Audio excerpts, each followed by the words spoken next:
Okay, so that was a music sound set from our Curse of the Crimson Throne Age of Anarchy soundboard. So I'm not sure if you heard the battle music from your end, but it was actually a bit more upbeat than some of the other songs I've done lately. It didn't come through on my system. Well, so the noise suppression is working well. There you go. Okay, so online today we have Jeremy. Good evening all. Yes, I'm playing Cordar, the elven, half-human warrior of the village of Sandpoint, who grew up on the tales and legends of the Pathfinder Society and dreamed one day of joining them and being a hero of the realm. Having got there, had spent his 3 years in Absalom doing the training, meeting others, finding out more about the internal workings. He's frankly been a little bit disappointed, where definitely a case of never meet heroes. However, he's taken that in stride and will strive to bring the Pathfinder Society around to what he believes it should be. Be the hero that they need. Indeed. Or at least he thinks they need. Which brings us to Peter. Greetings. I'm playing Lord Willie One Kenobi, husband of Ruby One Kenobi, soon to be father of 3 children, I'm told. My character's still attempting 2 Kenobi, 3 Kenobi, 4 Kenobi? Certainly could be. Could certainly be. Although I've only named 1 child, and I'm pretty sure, although I'm not really sure why my wife let me do that, but why not? She wanted to let you think you had some say in the matter. Well, yeah, I mean, for all I know, she's been manipulating my thought processes in the background. Exactly. But yeah, I'm still looking for hints and directions for my quest, but at the moment, as far as I'm aware, there haven't been none. The only thing I've really managed to do was to suck one of my poor, unsuspecting teammates into helping me. And all I had to do was help them with some, know-nothing, low-level joke monster that their pocket god wanted them to deal with. But you got to meet somewhat in the life battle? Oh, he was around, or it was around, but it's not really, He didn't do anything. Well, He yeah, kept- I mean, Well, for most, actually, he did do one thing. He caused the stampede of all the NPCs to let them all die. Although we found out some of them actually survived and made it to this other campsite. Yeah. I mean, for everybody else, it was a big, life-changing experience. For me, it was a Tuesday. It was, Hey, I'm sure you can add more Tuesdays as you go along. Oh, I'm sure. My my quest is not one that is lightly finished. Would you like to remind people of your? Would you like to remind the recording of your quest? Sorry? Would you like to remind the recording of your quest? I haven't actually alerted anyone to it.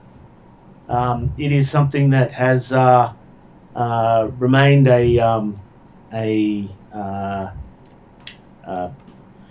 something I'm keeping to myself. Only really a couple of gods know about it, as far as I'm aware. And one of them attempted to take me under their wing, and basically that's where my scars come from. And I was cursed by one of them, scumbags. What the hell? If you go around calling the gods scumbags, I think I understand why you got cursed. No, I was trying to be respectful and nice. And the piece of garbage tried to take me into his ownership. Like, I own you now, and I'm like, for fuck's sake, bullshit you, dude. No chance. And that's again where my scars come from. What are these gods? Who do these gods think they are? I know, right? What the hell? and hey, considering you're out of character at the moment, your character got to have his sarcasm boxed and left somewhere else. Yes, that is honestly one of the hardest things that I've had, and I failed a couple of times with that restriction. Yeah. I've had to go. Oh no! Okay, look, I didn't say that. I said this instead. Squeak, squeak, squeak, squeak, squeak. Yes. Well, hey, when someone curses you, they've got to get a curse that actually has meaning for you. Yeah. He tried a couple of them, and I was like, yeah. But yeah, that sarcasm one, that's big. I'm just, I just think the more you meet your brother-in-law, the less sarcastic you can be around him. Yes. Okay, so do either of you want to do the recap of last session? I'll leave it to my fellow player. Okay, well, after having the session began with the immediate aftermath of the Battle of Witchlight, I think it did, the name of the town, or the ruins of the village on top of the escarpment. We concluded, as the aforesaid mentioned, stampede by about 40 odd NPCs that we thought had run into the darkness to be killed. We managed to travel together enough of people who are still with us and hobble down the mountain, down across the mountain range to the island where a lighthouse had just been repaired, taking advantage of the fact that there was a narrow rope bridge leading across to that island. So therefore, we should have somewhat safety from the alien undead creatures that were attacking us, and they were apparently very allergic to salt water. And we managed to get to there somewhat safely, then spent a day or two getting things set up on that island to actually work out where we're up to and make it as defensible as possible. And then we set forth back out onto the main island at the Devil's Elbow and proceeded through the ruins of Witchlight. Managed to gather up a few minor bits and pieces that have been left behind, but also found evidence that some of the people might have actually escaped all the alien creatures during the night. And then we were fortunate enough when we continued around the island heading towards the other lighthouse at the other end.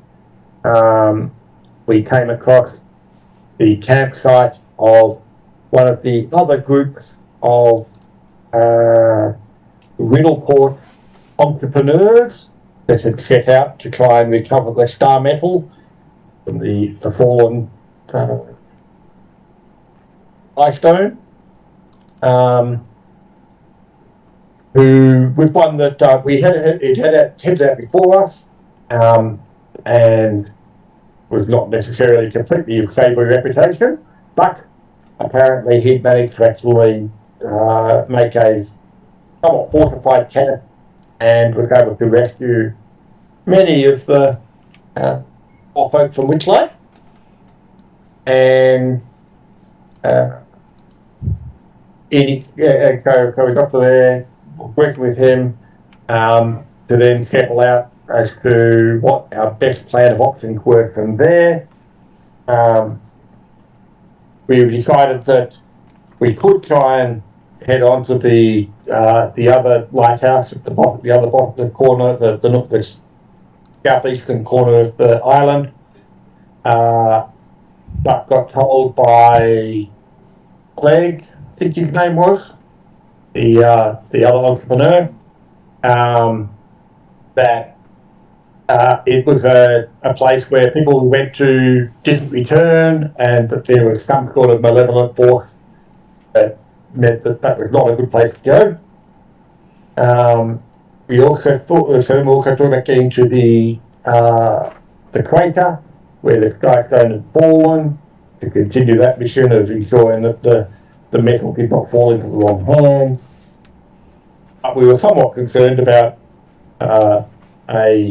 effectively a frontal assault on the same group that had managed to annihilate us so effectively previously. And then Clegg mentioned that there were some caves down near the waterline, which we thought, well, they might get us have an access point into the crater, and if so, then it would give us a route that could be more easily defended or less overrunnable. And if not, well, it might be a certain place to actually at least look and see what's happening there as a more permanently defensible site for protection from the aliens. So I believe we left the end of the live session just as we were heading off with Clegg to help show us the way, and possibly a couple of the other more hardy NPCs down to the cave ruin of the cave system. See what can be found. Mm-hmm. It also posed the problem of undead at F, completely unrelated to those who crashed with the meteor. Yeah, that got the malevolent force. I couldn't remember whether I actually knew what they were, but they were undead, were they? Mm. Okay. He had suggested that they might be better to deal with first, so that the encampment won't have lost its best fighters going down below. The malevolent force was led by a ghost, I believe. Is that right? Some sort of ghost, yes. Yeah. And so Clegg was looking for that to be dealt with first, was he? He had hoped you would deal with that first, because then it means that you should at least have people to come back for. Because you might succeed down below and then have no one left alive on the island. I had thought that that corner was, well, as long as you didn't get too close to it, they weren't necessarily coming out. Oh, no, they had their territory, but they weren't necessarily trying to expand it, I had thought. But they were taking people every night. Yeah. But he thinks it's only so long until they get a critical mass to be able to take everyone at once. He does not know when that will happen, but he's lost at least 20 people. Ah, crap. So, Corda, you're being turned. Corda, you and me against the hordes of undead. What do you reckon? Is that a winning winning equation or what? I'm sure the power of faith, my blade, and your fists will get it through. We're probably a bit low on faith, but hey. Yeah. Well, technically, you should have Kendra there. You should have Sparky there. You should have Doozer with his 2 puppies and Parry. We should. Okay. If they're all with us, then that makes it easier. I suspect we're still light on faith. So I'm sure that they will happily do things completely against what they normally do if you ask them, because they're all in your hands. I'm going to say, what, you mean they'll follow orders?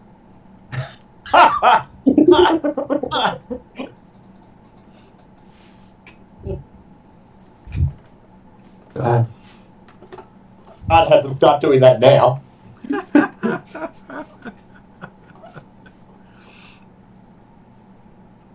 Well, I thought it would be a nice surprise for a change. Yeah, like you said. If the quarter, it might be too much of a surprise. You might get the shock. You might have a heart attack.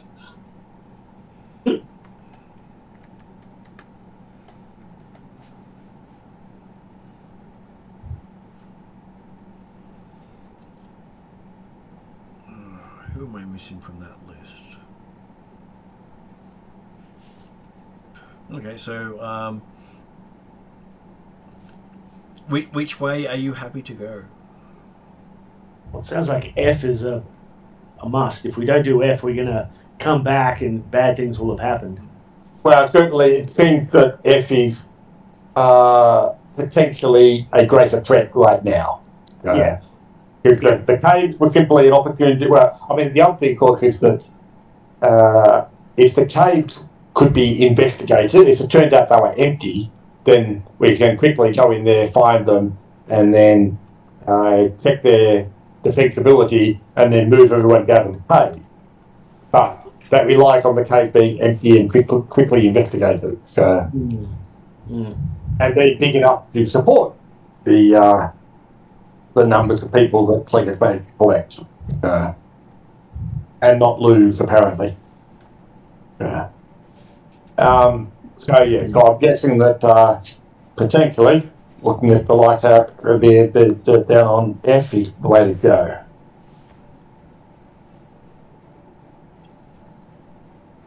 So in that case, then, just confirming. Do people know anything? Do we have any information about what this undead might be? If it's a ghost, do we know who it's a ghost of? Anything of that sort of stuff? Any kind of history, any kind of lore that might revolve around it and or the location? They do have some.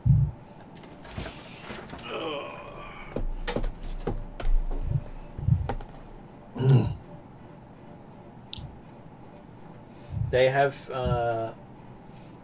been able to figure out that the Wraith goes by the name of Yaris. Yaris. Okay. Does that mean anything to anyone?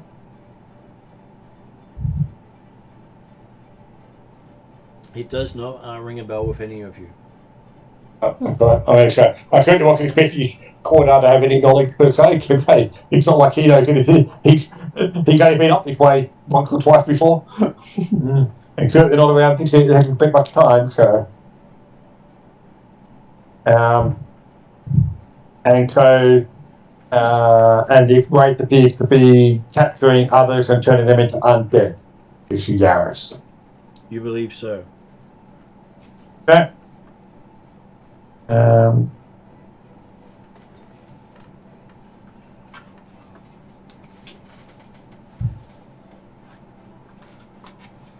Time to make sure I have all the conditions and critical fumble cards ready. There's it. You won't need those. So we know who's going to roll the first fumble. We know. Going to think. Poor guys racking his brain through memories on dealing with undead and things like that. You've been told it doesn't attack during the day. Okay. Article, and so the fact of thinking that there's no particularly special weapons or stuff like that that work against them more than others, like the idea of the cold iron or something against demons. You've got to be magical, particularly for something like a wraith that's incorporeal. Well, you'd expect holy items to do more damage to them. Yeah. And potentially holy excellent. water. We're probably a bit short of the at the second times. Order certainly doesn't carry that sort of stuff very much. I think he had some holy water, but I think it's all gone. So, memory. I believe you used it all. Yeah. Yeah. You're just lucky no one finds it a nice thing to drink. Mm-hmm. Well, to be fair, he probably would have been trying to turn to salt holy water in the last couple of days. So, if we did have some still. Okay, so do we end up spending the night at Clegg's encampment? I believe you I think did. we arrived there late in the day, didn't we? I believe you did. So obviously, yes, we could either spend the night there and hope there's no further attacks during the night, or we could keep heading off during the night and attack the Wraith when it's at its highest powers.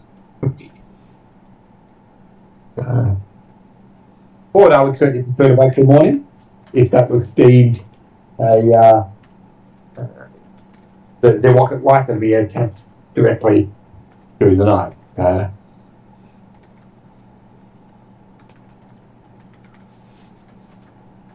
And you do find that one of the guards to the south is missing come morning.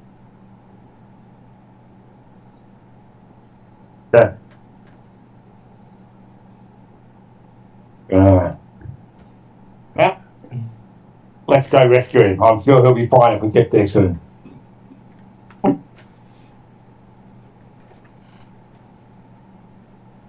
Cordar will certainly pick all his armour and weapons and bits and pieces. He'll have done his carpet in the morning and waiting for the others to get up and be ready to move out as soon as people are ready. So probably about 2 o'clock in the afternoon based on this party. Ye of little faith. Well, actually, because right now, with Cordar and Willie in control, we're out at the crack of dawn. Is that right, Willie?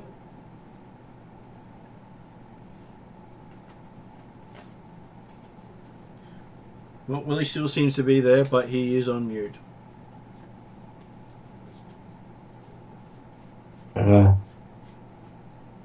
Sorry, guys. I'll just getting something to eat. All good. Okay, right. Did you hear what was happening? The last thing I heard was discussions around the Wraith. He doesn't come out during the day. Yeah. So we took the opportunity to rest overnight, and apparently one of the guards disappeared in the morning, and then we'll just discuss, or by morning, one of the guys disappeared, Mm-hmm. We'll just discuss exactly when the party was likely to be ready to leave. Mm-hmm. And I made the comment that under normal circumstances, this party might be ready by about 2 o'clock in the afternoon, but with Willie and Cordar in control, we head out to crack of dawn. Yep, that's about right.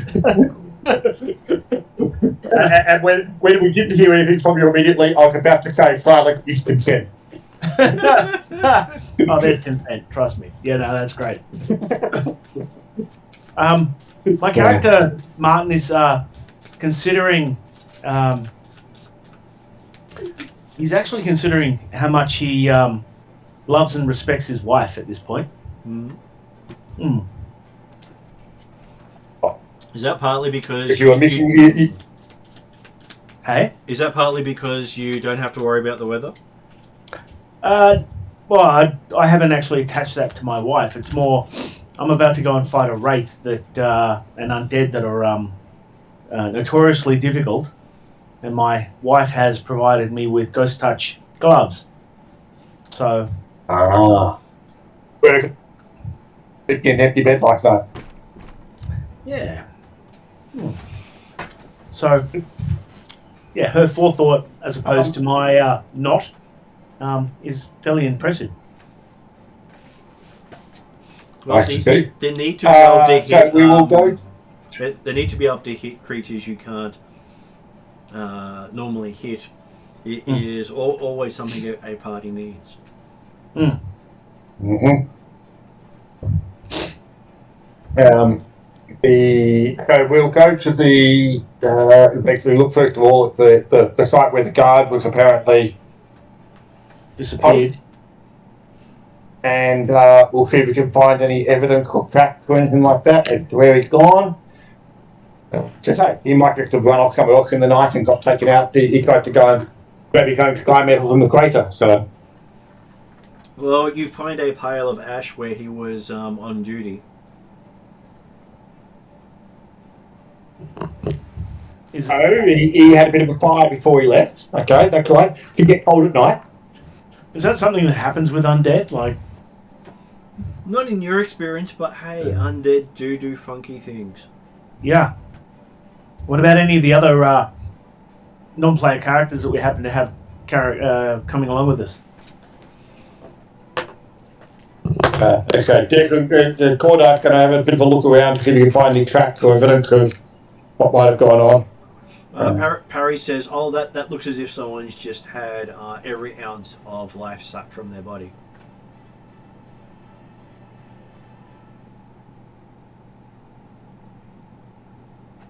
And coming from Parry, who's the type of person that works hard on sucking everything he can out of life, he probably knows what he's talking about.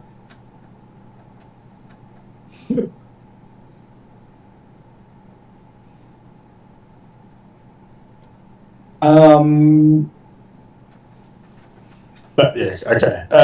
But Cordar's doing a bit of a look around to see if he can find any evidence of track or activity that may have occurred during the night. Where are we? As best I can. Is that a survival or a perception roll? Make it a perception roll at this stage. I'm just giving Mark my address so we can actually find the place. It'll be handy for him. Come on, we get there faster. Perception of 21. Okay, so you see tracks leading up to the pile of ash, but no tracks leaving from it, besides those of the guard who took you here. And the track leading up to the ash appear to be the tracks of the guard? They do. Right. He was walking along or standing around and suddenly turned to ash with no apparent other interaction with anything. Marvellous. Probably not the aliens. You know, they generally don't do that to people. They like to take the bodies back and breed from them, Parry says with all that authority of I know best. Mm-hmm. Okay, well, it would appear the Wraith is definitely a problem for the island. Let's go deal with it. Okay, so there is the sound of a thunder peal overhead as the rain starts coming down with a voice booming out. Doomsday has 88 days left. We must have got away early.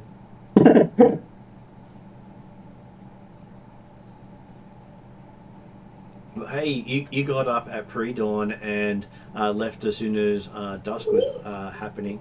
Dawn was happening.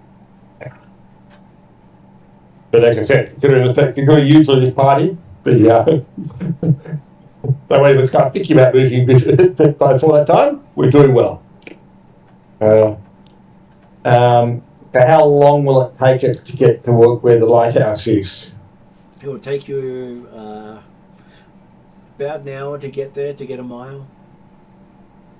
Yeah. Well, we'll certainly go along until we can get a visibility of the lighthouse to see exactly what we're dealing with without necessarily getting in there yet. But But the idea is stopping a few hundred yards away. So, take a look at what we're looking at.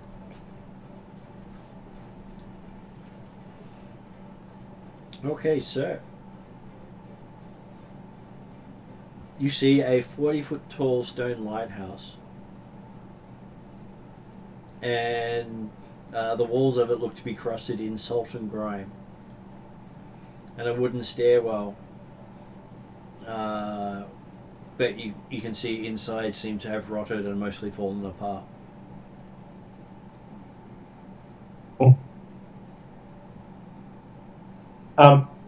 Noting that Clegg was aware that apparently the thing was powerless during the day, had he made any attempt to visit the lighthouse during the day before? He doesn't have the skill set to deal with undead, he told you. Yep, happened. He would rather leave that to the experts, but without the experts, he hopes you'll do well. No, that's right. That's good. We're just confirming what if we confirming we weren't doing something that had already been tried or attempted, but that's cool. So, and there's no strange flickering lights from the light tower or anything like that at the moment. There are not. Well, we will keep moving down into to approach the lighthouse then, I guess. Again, stopping about probably 50 feet away or something like that to have a good look and see if we're walking as we approach to see if there's any evidence of movement or anything along those lines. Okay, so even if the Wraith doesn't take up much space, these zombies probably will. The far side of the tower is partially over the cliff.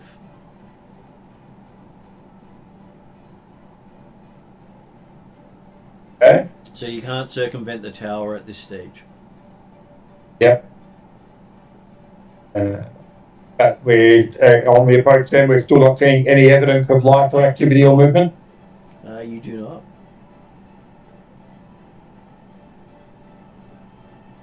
Yeah.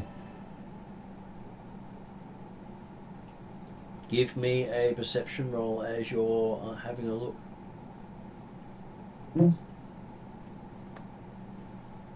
21 again. Okay.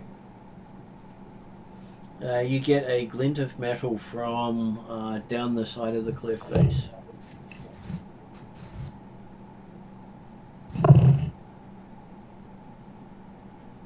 And as you look, you can see a faint blue glow from that metal.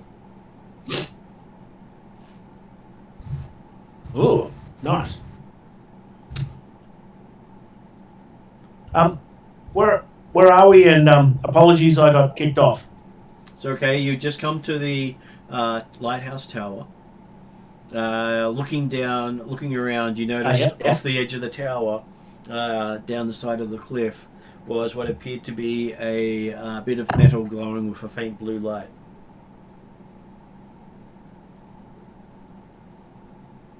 And the tower is apparently, so we've been looking carefully as we approach the tower. The fact that it's been seemingly completely deserted, no evidence of life, movement or activity. Looking around the tower, any evidence of tracks or anything like that in the vicinity? It does not look to be any evidence of tracks, but you do suspect that the undead here is insubstantial and would not leave any physical traces.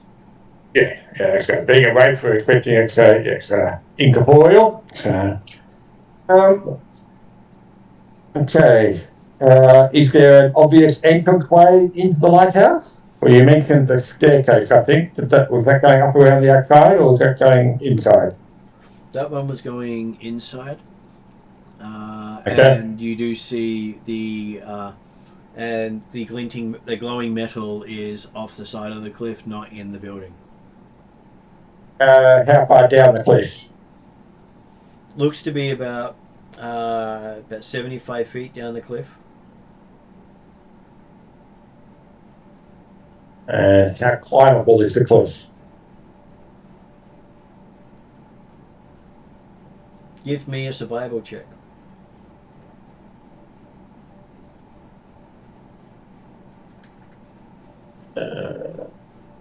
Yeah. 3 12s in a row, 19. Apparently it's day 12.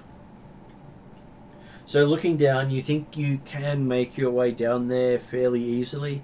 Basically equivalent of a DC 10 check to get down to it. Okay.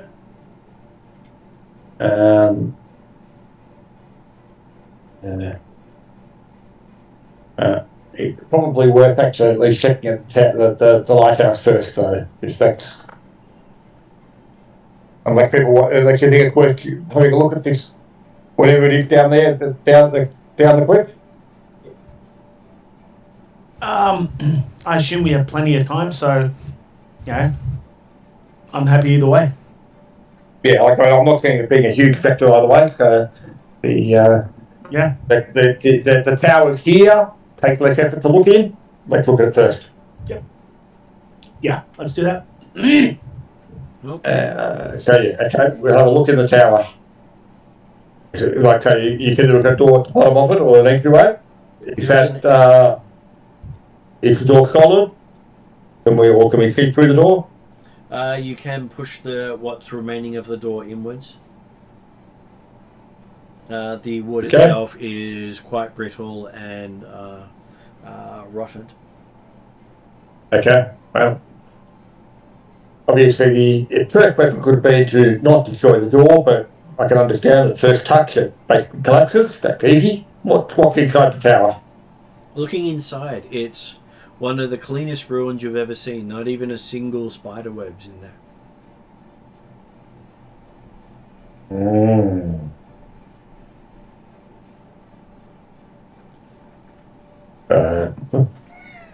Obviously, living things don't seem to like it here very much. Why is that, I wonder? So give me a perception check from both of you to see if you notice anything useful. Oh, I got something different from 12. 18. Which will give me a perception of 27. How about Willie? Well, I get minuses, so let's have a look. Again is natural 20. So 29. 29 upgraded. Okay, so while you're looking around, Willie just walks right over and finds a secret door in the floor. My character trips over the knob or something and goes, "What the?" Hey, look what I found. You heard it. You heard the slight hollowness as you went over it, and the floor creaked a bit more at that particular location. Nicely done. And he discovers the keyhole straight away. No, there's a keyhole as well. Awesome. Marvelous. Is this, like you said, it was a clean chamber? Mm-hmm. We're talking the entire interior of the tower is like it's just effectively a circular room. It's not divided into different areas or what? It is a circular room with a rotted staircase going up to an upper level. And the floor itself looks like it's accumulated dust over a long time because your footprints are quite obvious walking in. Mm-hmm.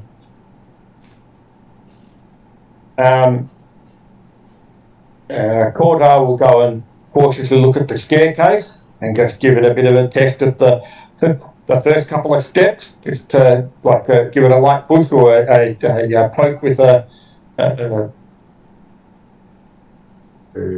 probably his bastard sword. Okay, just so to see whether or not it's likely to hold weight. Your sword passes right through the stair as if it was paper. Right. You can see the crumbling of the edges of where your sword touches it. Right. And how high is the ceiling? to the next floor? It is about 15 feet up.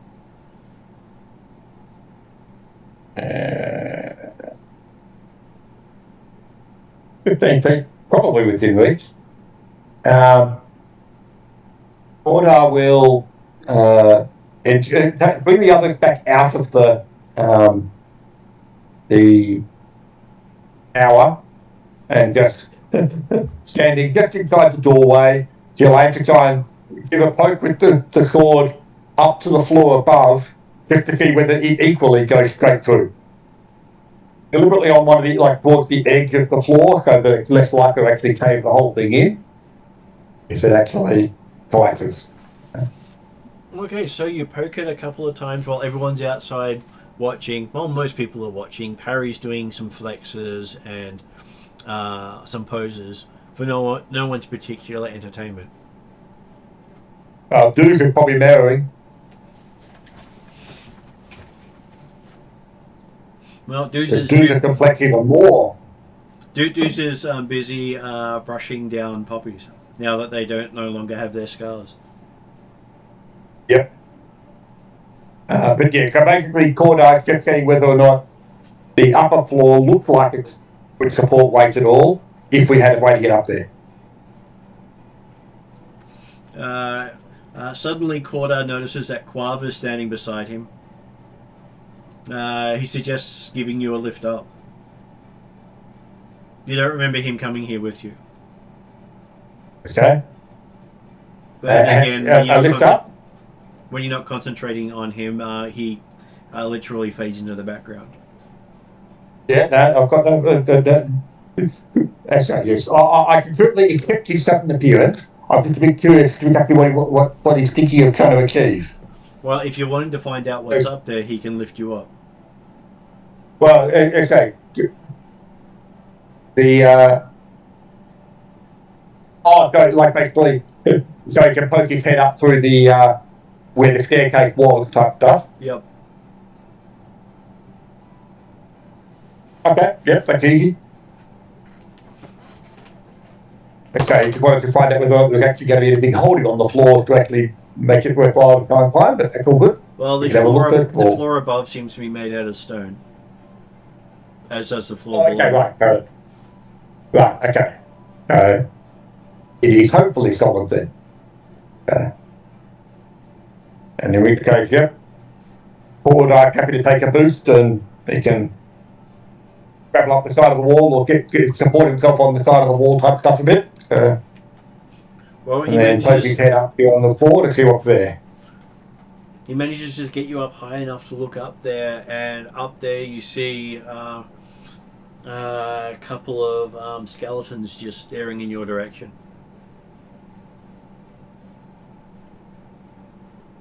Staring with malevolent intent, or staring because the bone package is pointed in that direction? Well, first we'll give you a check to see if you're able to withstand it. So a will saving throw. Is this versus fear? It is versus fear.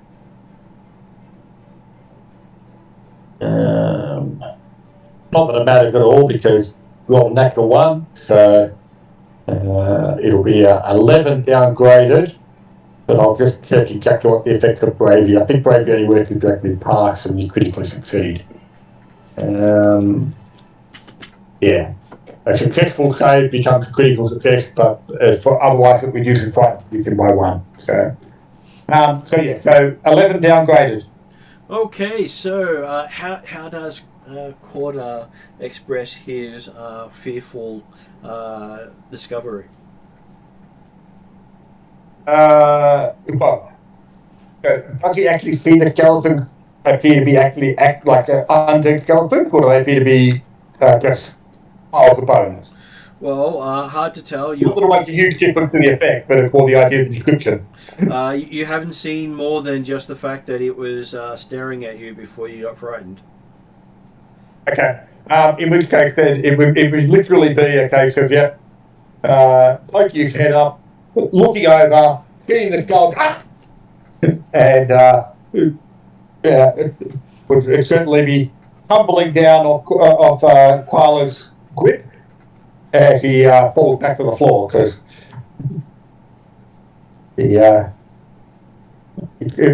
just from the simple shock of, oh my god. Okay. So, Willie, Cord has been scared by something. Well, Cordar's a pretty full-on kind of guy, so I'm expecting it to be nasty. So I'll move in and take up a fighting stance and wait. Okay. And Cordar, like so when he gets himself at least aware enough to speak again, it'll be a case of, okay, well, skeleton's up there. Yep.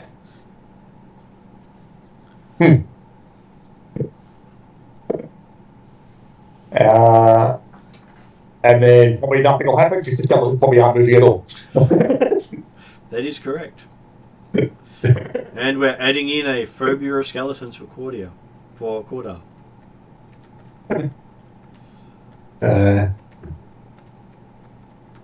Which will be an interesting thing when they keep popping up. Mm-hmm. So, yes, how do you... He feel like he can deal with them by destroying them. I mean, they won't kill him anymore, but yes, they're a bit hard to fight that first round. So I'm assuming basically with when Cordar's got himself back together again, he'll get up and have his sword drawn, ready to fight, and Willie's been there in a fighting stance for a minute or two or something, and nothing happens. After you stand there for about 2-3 rounds of nothing happening, you hear a voice from up the level above from Quava saying, "I think they're just dead bodies up here." Well, that's it. Just not be by surprise.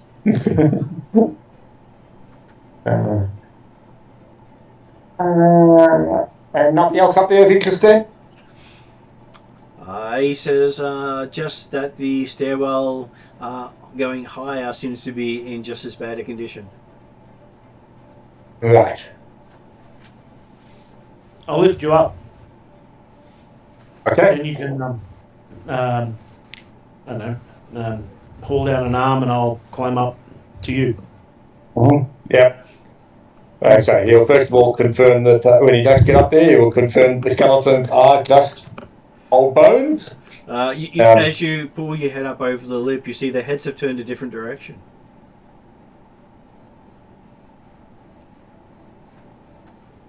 They probably could Koala move them, but what I was going to say was, when he does get up on that floor, he's going to be stomping on both skulls. Just to be sure. Okay, so by the time and scattering the other parts around as well. So just hey. So while Willie has a rope lowered to help him up, he gets bone fragments falling down all over him while he's climbing. I've had worse. I've had worse. There's no screams of pain or, oh my god, or it's eating my soul, or anything like that, so I'm like, yeah, how bad could it be? And you get over the top of the lip and you see Cordar stomping all over the bones of the dead up here. Big one can't moving, we're good. We're good. And my character walks over and looks at you, Cordar, and says, good job. We don't want those bastards getting up again. Indeed. And do we see Koala at this level, or has he already gone to the next level? Okay, give me a perception roll. 15, 24. Looking around, no, you don't see him anywhere. But that doesn't really surprise you, because he could literally be standing behind you. Absolutely. So I will effectively stand under the opening towards the next floor, look up and say, anything up there? Okay. And then he'll say, then well, I haven't looked yet. you feel yourself getting lifted up to look. Right. Okay. And as your head pops up, through the opening, you feel the breeze of the open sky above as you realize you're at the top of the tower. Okay. It can appear that the top of the tower's been knocked off. I'm just thinking on the idea of if this was a lighthouse, is there evidence of a enclosed canopy at the top here that would have normally been there, or there is the shell of the canopy. There's also a what appears to be a damaged version of the lights that the dwarves installed on Area C. Yep. So it looks as okay, if but obviously yes. Yeah, it looks as if everything is doing pretty well. Yeah.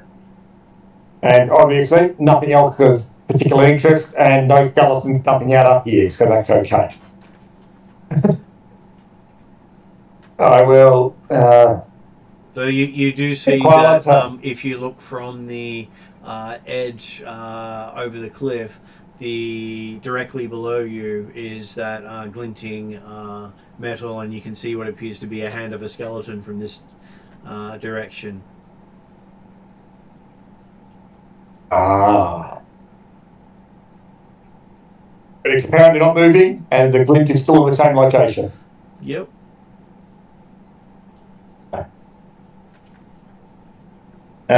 Yep, I will jump back down onto the next, back down to the other guys, and then say, yep, nothing of interest up there. But it does look like that the glint we saw over the cliff was possibly someone who maybe jumped off. There was certainly evidence of skeleton down there. Wasn't moving at this stage. We'll have to get down there and ensure that it doesn't ever move again. It's not moving at this stage, but who knows? Yep. There will always be a surprise movement of any skeletons. That's right, but hey, if we go down there and crush it a bit, then it won't move again.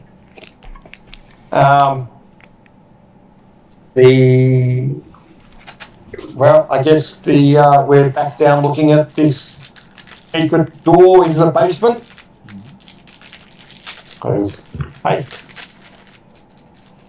Mr. Wraith is still around somewhere. So now that we've confirmed that the upper areas that are exposed to daylight are not inhabited, let's look downstairs.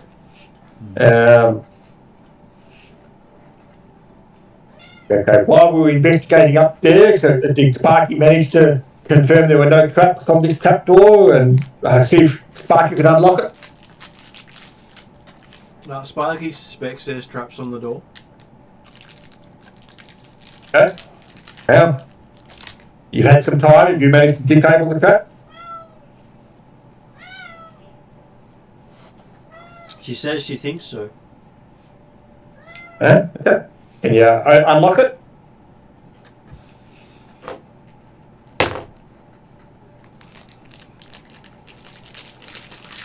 She doesn't seem Give me a block. She doesn't seem to be able to unlock it. Okay.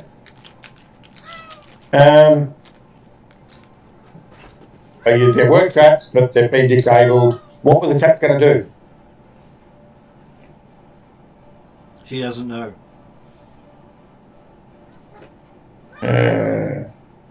How did you deactivate them then? Waves her hand in what appears to be a magical manner and used her skill. Right, okay. We're back to our lack of faith. Or relying on faith where there's a lack thereof. Okay. Well, perhaps it's worth standing back a bit then, and Is the trapdoor is a wooden trapdoor, like it's in a stone floor? It's a Or is stone, it a stone door and a stone floor. so it's actually a stone block that appears to lift up or lower or something? Manipulate in some way, but you can't tell because you can't see the hinges. Yeah.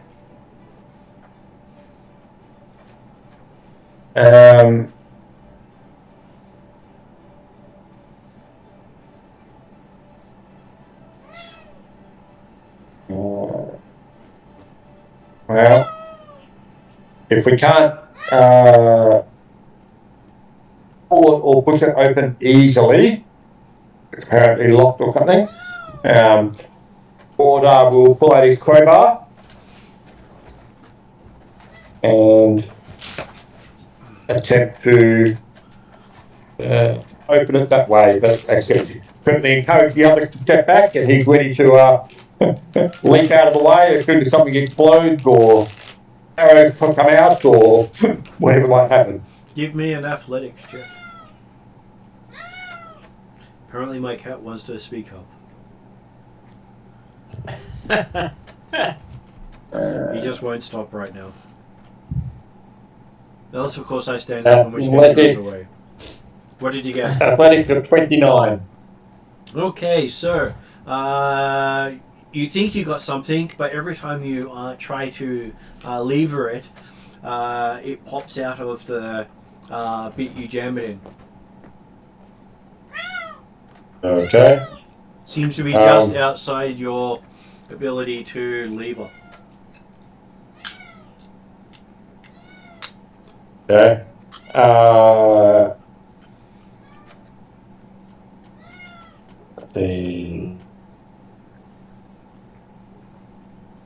Good.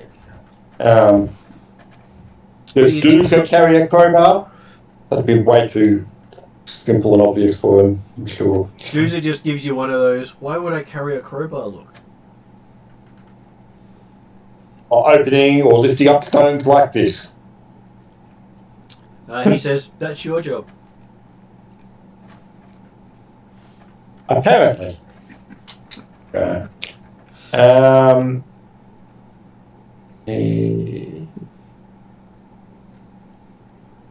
So, Cordark making mental note of, okay. Start carrying around 2 or 3 crowbars.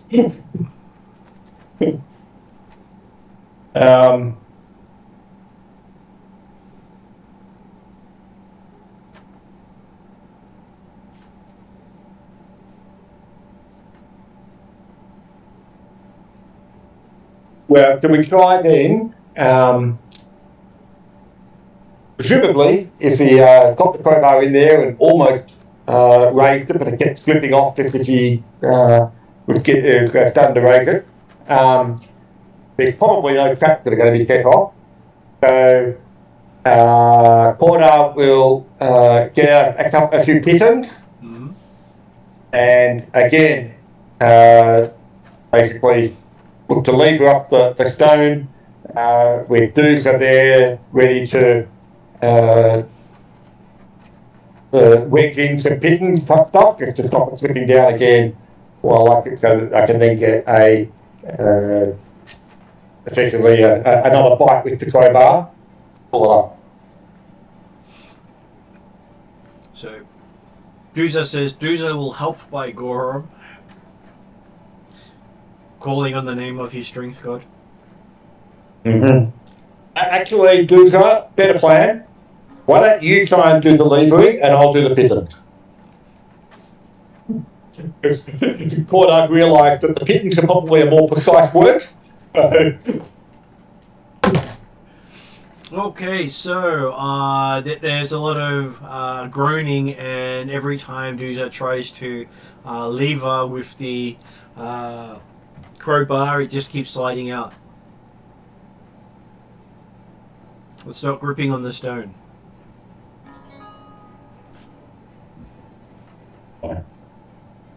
Well, should we go for the shiny thing and hope that maybe that's in some way a way in? We could do, but Cordo's thinking, well, I know I got something to move. It'll just take some time. But yeah. Cordo wants to do it the hard way. What about if you want, take Sparky and go and climb down the cliff and go and check it out. Let's do that. Me and Sparky will do that. And Cordo and Doomsday will continue to keep kind of lift up the stone. The fact that Cordo's not going down the skeleton has nothing to do with being a skeleton down there in any way, shape or form. Good call. Okay, so as Doomsday tries to do it this time, you hear a snapping sound as a corner of the crowbar breaks off.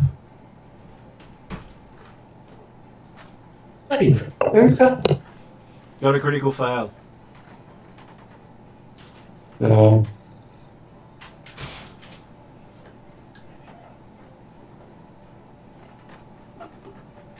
Thanks, Doomsday.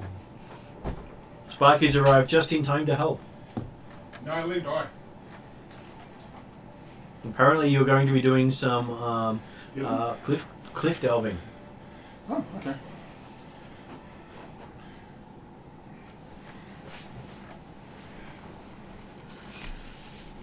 So Peter, do you want to give Mark a heads up of what he's about to do? Somehow I amazingly found a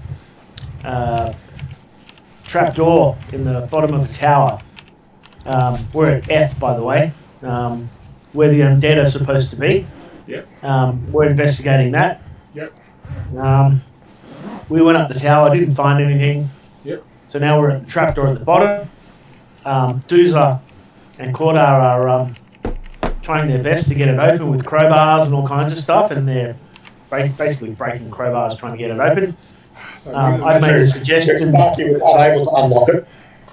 Sparky was discussing, thinking about life, the universe, and everything before we. So, oh yeah, okay, I'll help you out now. So now Go on, Peter. I was just going to say, now you and I are going to head down a little bit from the tower to where there's a skeletal arm effectively holding some shiny thing, with the hope that perhaps that might be something that will allow us entry to through the trapdoor.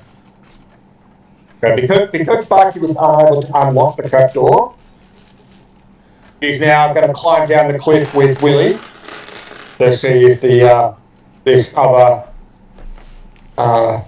lethal skeleton might have something to open it with it. But Corda and Duke are continuing to try and pry up the stone in the meantime. Not big enough to toss them in there, though. No, but I can throw them against the wall. I bought my dice jar just in case for tonight.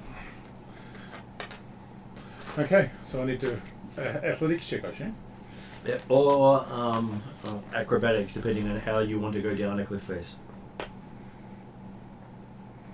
Acrobatics sounds more fun. So, dookie. Are you doing it with rope and pigeons and climbing gear? I have all that on my character sheet. I'm asking. Or I'm not there to give you any extension. I've got. He's busy having Dukes and breaking tools. No, I don't have a climber's kit on my kit, so I guess I'm doing the old-fashioned acrobatics way. Mm-hmm. So. That's okay. Corda asked Dooza to do stuff, so the GM rolled for Dooza and got a 6. So and critically fumbled on the assist roll. Okay. And the main reason I asked Dooza to do stuff was simply because I felt that there was less danger of Dooza stuffing up using a crowbar than it was trying to manipulate the pitons to provide wedges on the stone. Okay. What I overestimated. I think we're more on the Lamitic side of that, so I'll roll that one. Yeah. Oh, that's good on the dice. Okay. That's a 32 total. No. Okay, so you have no problems going down the side of the cliff face. Woo, yay! Looks as if you're falling down the cliff face as you leap from rock to rock. Oh, yes. With all the skill of a naked dwarf. Why, potential dwarf who might be unknown. So. You left your clothes upstairs, did you? Yeah, that's right. No, I left my clothes with me. No, I'm just thinking more of a naked kind of hair situation. So, Hairless. Hairless, yeah, sorry. Hairless is slightly different to naked. That's right. Depends on my campaign, I think, so, yeah. Well, if you're a Wookiee, then hairless is naked. That's true. Okay. We could go on with the conversation for a while. Let's just go past my foxfire on that kind of situation. So. Okay, so you managed to get all the way down to this shiny blue metal. And you see that it appears to be a sword in the hand of a skeleton. Ooh. Being the roguey kind of type, I would like to just check there's nothing suspicious around this sword and skeleton. Sure, have a good check. Okay. This is While Sparky does that, I'll climb down. Okay, so what is your acrobatics or athletics roll? Acrobatics is 11.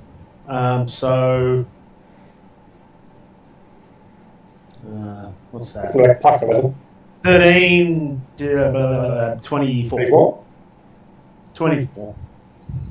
Okay, not as Sorry. graceful as Sparky, but you do manage to bounce off the rocks going down. In a controlled fall. so thievery, that'll be 31. Okay, so looking at it, you can't imagine what sort of trap would be there. Good. I'm safe. Undead are great. Yes. So I look at the hand finger by finger. I take off the hilt of the sword if it's hanging onto the sword. Mm-hmm. Then I will. And while Willie's trying to get himself composed, I'll be going, look what I found. Okay. Yeah, that's the blue thing. Whatever that is. So as you grab the sword, give me a will saving throw. I need to come already. It's fine. I expected just as much.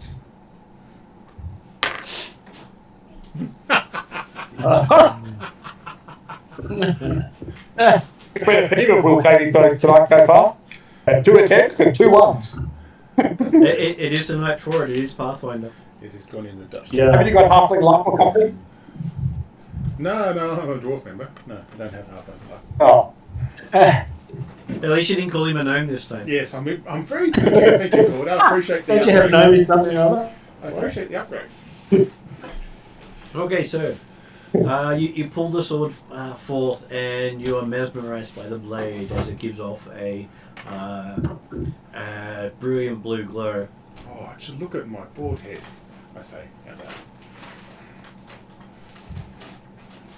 As Willie notices that Sparky starts to sparkle blue. Okay, that's weird. I'm going to call up the cliff and sort of go, call for the buffest wizard ever to sort of tell me what the hell's going on. So you're saying that Sparky's sparkling? Yeah. He looks over and says, I don't think he's a vampire. That's good. And I continue to watch him, but very cautiously. Or her, I should say. Thank you. Well, with the baldness, it could be taken out of the way. Yeah, I understand. Ooh, Sparky. Oh, no. Not Sparkly, Sparkly. Yeah, Sparky, though. I'd go off that forever. And eventually I sort of go, are you alright? Yeah. Oh no. Let me think for a minute. Isn't it sparkly? Look at how pretty a blue it is. You Sailor Venus. Sailor dwarf. There you go. Sailor Dwarf. A bald sailor dwarf. Mm-hmm. That's even better. And how much did you get for it? Well, you've got the sword. Okay. He's gold blue. Okay. Is it a short sword, long sword? Or? It is a long sword. And perfectly balanced for you. Nice. Looks nice. It makes us faint. As you swing it around. Oh, isn't this... Does it start making sort of... I will say, just to really saying, Cordar doesn't know about this, right? No. Good. Why? Because Cordar will want this. Oh, I'll put it away. Good. So, Have you climbed back up the cliff at this point? You can get the sword around while you're hanging on the cliff face. This is on the cliff face. blue face. Yeah. Cool. Okay. Oh, head up and I'll follow you up. Okay. I will give both of you a perception check. Well, no, what is your passive perception? Because you're talking about heading up. It's your perception plus 10. Yep. Yeah, modified by 10. Yeah, 19 for me. 25. Okay, so Willie's happy to head up, and that's where Spiky realizes there might be more down here. And Spiky saw the sword, got distracted, didn't look any further. Hey, Willie, there's some more stuff down here. Is there? How do you know? I have this feeling inside my bones. It's reflecting off my sparkles. See, I didn't So your thief sense is tingling, is that what I'm hearing? my blue tinge, I say. Your sparkly tinge. What? Sparkly tinge. Uh-huh. Oh, well, I'll give you a hand and we'll have a look around. We have a squeeze around. And we do. Okay, this time you can make a perception check. Which dice will you Hopefully it's more than use this 10. time? I've only got 3d12s, so if we go after that, I'll have to use your dice. Oh. Uh, I wouldn't use the D12 for your perception check, personally. No, no, D20s. why? What? Sorry, Jeremy. I've already got one in the dice jar. what? If you roll a D12 and you 20, I can get on the dice scale. 30 Martin plates. And what did Willie get? 19 and 9, so what's that, 28? Okay, so between the two of Actually, you, quite well for mine. you dig out the rest of the skeleton. And you find that it has a pouch that has survived. Uh-huh. I let Willie have the pouch because I feel it needs... We share the love. We're good mates. No, my character goes, like you said, Cordar doesn't know. What he doesn't know can't hurt him. Oh, that's right. And I sort of give you a nod. A nod.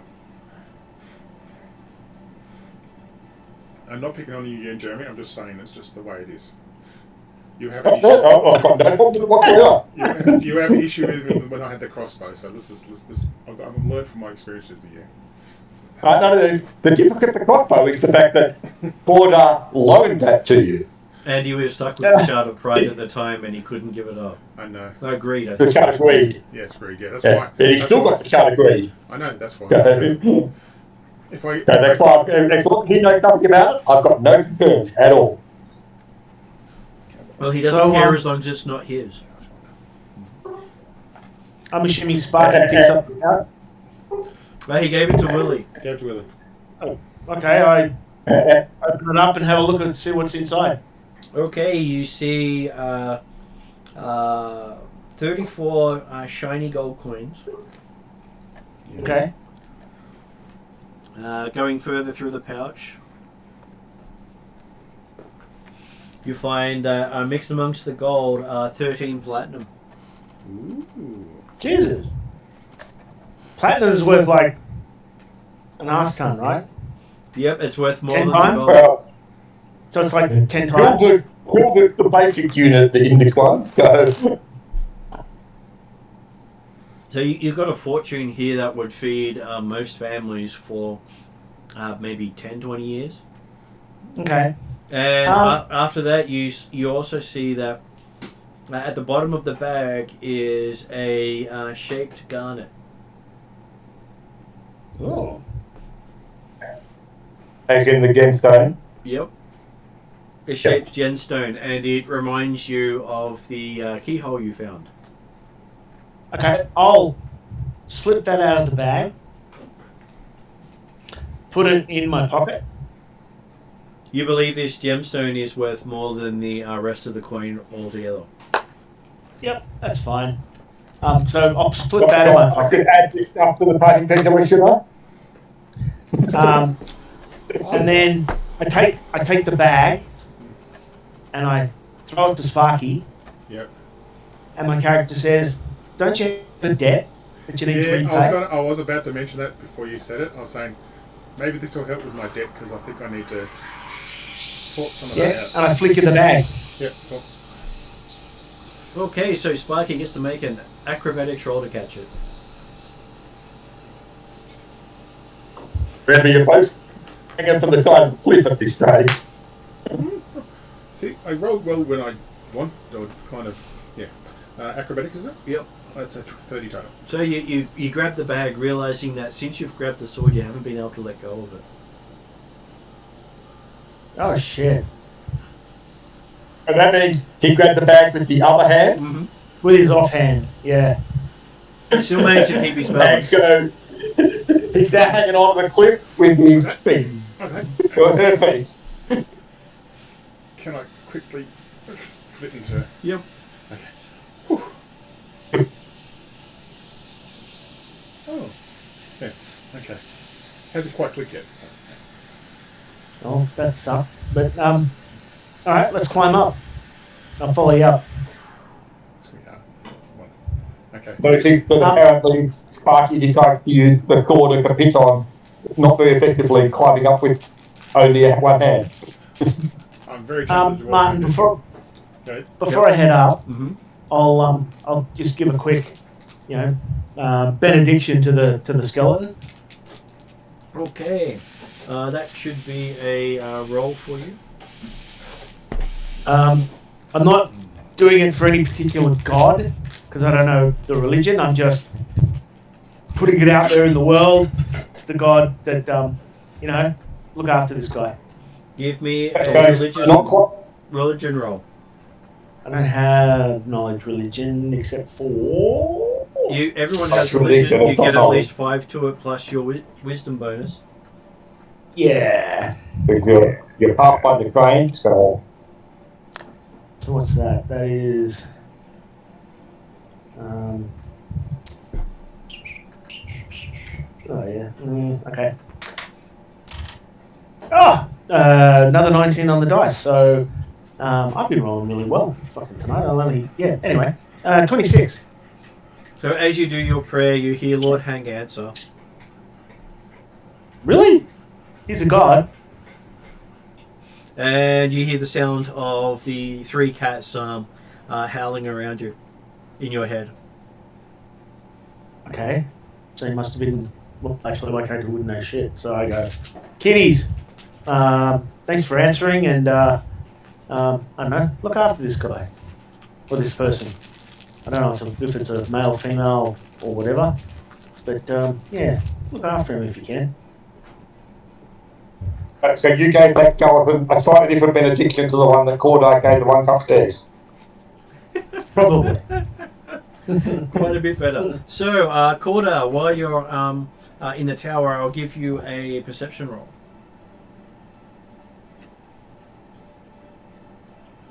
Uh, 24. Okay, you can feel the ground underneath you vibrate a little and hear a muffled scream from below your feet.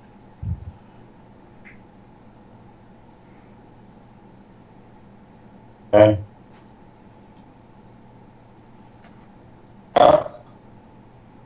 Did you hear that, Doomsday?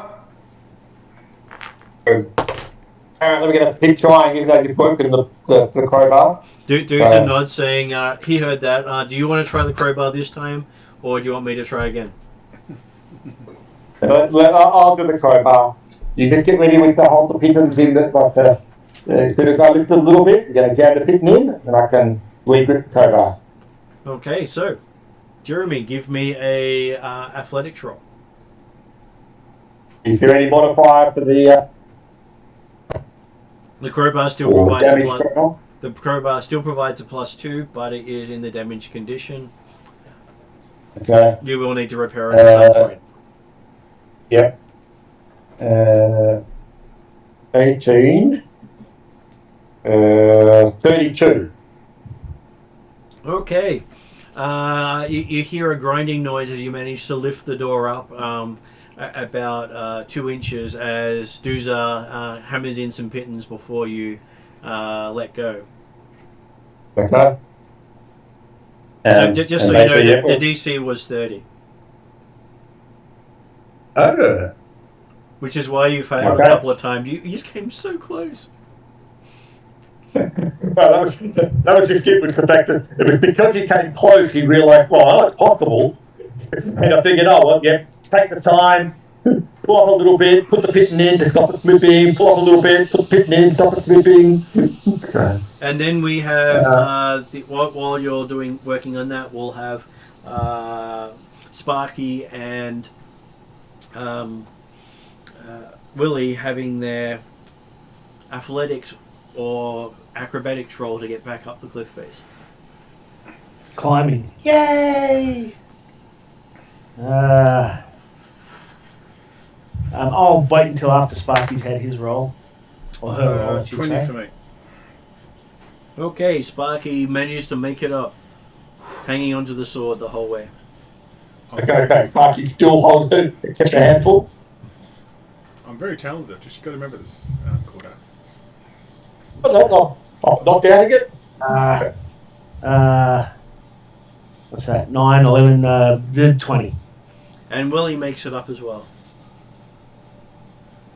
Oh, yeah. Well, if I hammer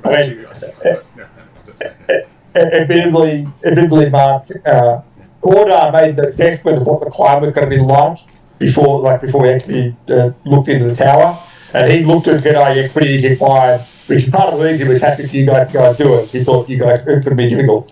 Yeah. I'll have to rewatch the video for that one there, Jeremy. Yeah, okay. When we get to the top, have they got the door open? No, you can see that they've raised it up about 2 inches. Does it look like they're gonna get it up? Quite possibly. Well, Okay. presumably, now that we've actually got it up enough to get a pitton in there and things like that, the next leveling should be quite simple, or relatively simple, until there's enough leveling to actually get and fingers underneath it to actually wrench it up properly. So I would hope we'll be getting easy now. My character says, guys, it looks like Sparky found the key, and I show the gemstone. So I don't know if you want to keep going, but I mean, we could open it with the actual key itself. Based on what we've done to it so far, You don't think it will work now? Okay, Corda, I'll be looking at thinking, I suspect that the key, the locking mechanism is no longer holding it down. Doesn't Fair enough. There's a treat you to give you patience, tell you to be patient. I was wondering about that. In which case, I turn to Sparky again, Yes. hand out the gemstone, Yep. and say, I guess, use that to pay off your debt. I try to hang on to the gem and thumbs up at the same time because I can't use my other hand. So and I'm looking at you and then look at the sword, looking at you, looking at the sword. So. You also notice that the room is bathed in a bright blue light, and Sparky is sparkling blue. Okay. Have Willie actually made any comment to Sparky about the idea that she tried to climb the cliff while hanging on to a longsword? My character was impressed as hell. Like, I'm just, wow. It's like Better than I can do. mates respect how they think people do things. So. Yeah. Yeah, that's it. Either way, Corda's busy with Dooza trying to get this stone lifted up further. Okay, People now you've got a have few power. extra people there. I will give you another athletics roll. Hey, he might not be able to do will saves, but he knows how to use crowbar, apparently, unlike Dooza. Natural 20. Not quite natural 20, but it's still 16, 22, sorry, 16, 28, plus 2 is 32, 30, and hopefully it's a bit easier anyway, because it's actually got a bit more opportunity for gripping underneath. So what was the total? Total of 30. Total of 30. Okay, so you managed to pop it up another 2 inches. You think you're almost to a handhold. Okay, so the stone is several inches thick, is that what we're saying? It is. You think it's at least 5 inches thick. Okay. Wow. Well, let's try again then. Keep pushing it. Oh, not quite so effective that time. 12, 24, 26. 26. Okay, so you seem to lift it up just enough to get the crowbar under it. Good. Basically, the target number dropped by each inch you lifted it. Nice. Okay, that 26 was exactly what we needed, huh? It was dead on the number. I'll come up behind him with a little sword in hand, pat him on the back as if congratulating him, good job. Well, I thought it was in his hand.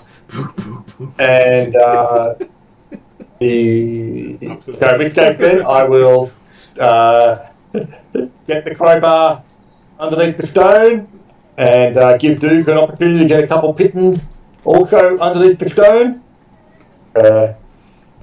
And then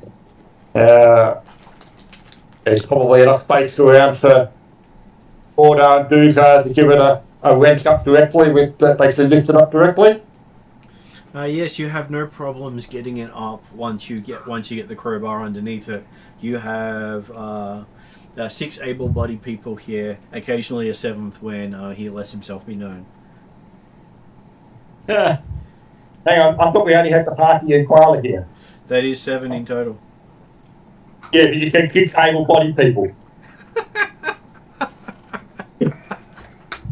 Hey, Perry is the buffest wizard around, so he's definitely going to show off his muscles.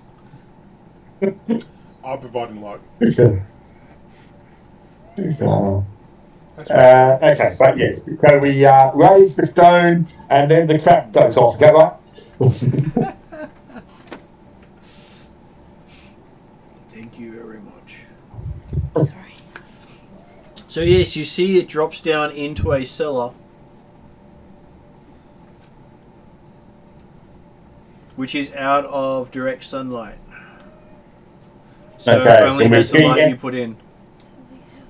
Well, with low light vision, and we see, in case of Cordo anyway, can we see how big the space is down there and what might have caused the scream? What scream? Actually, you didn't say that as a character, so I didn't ask the question.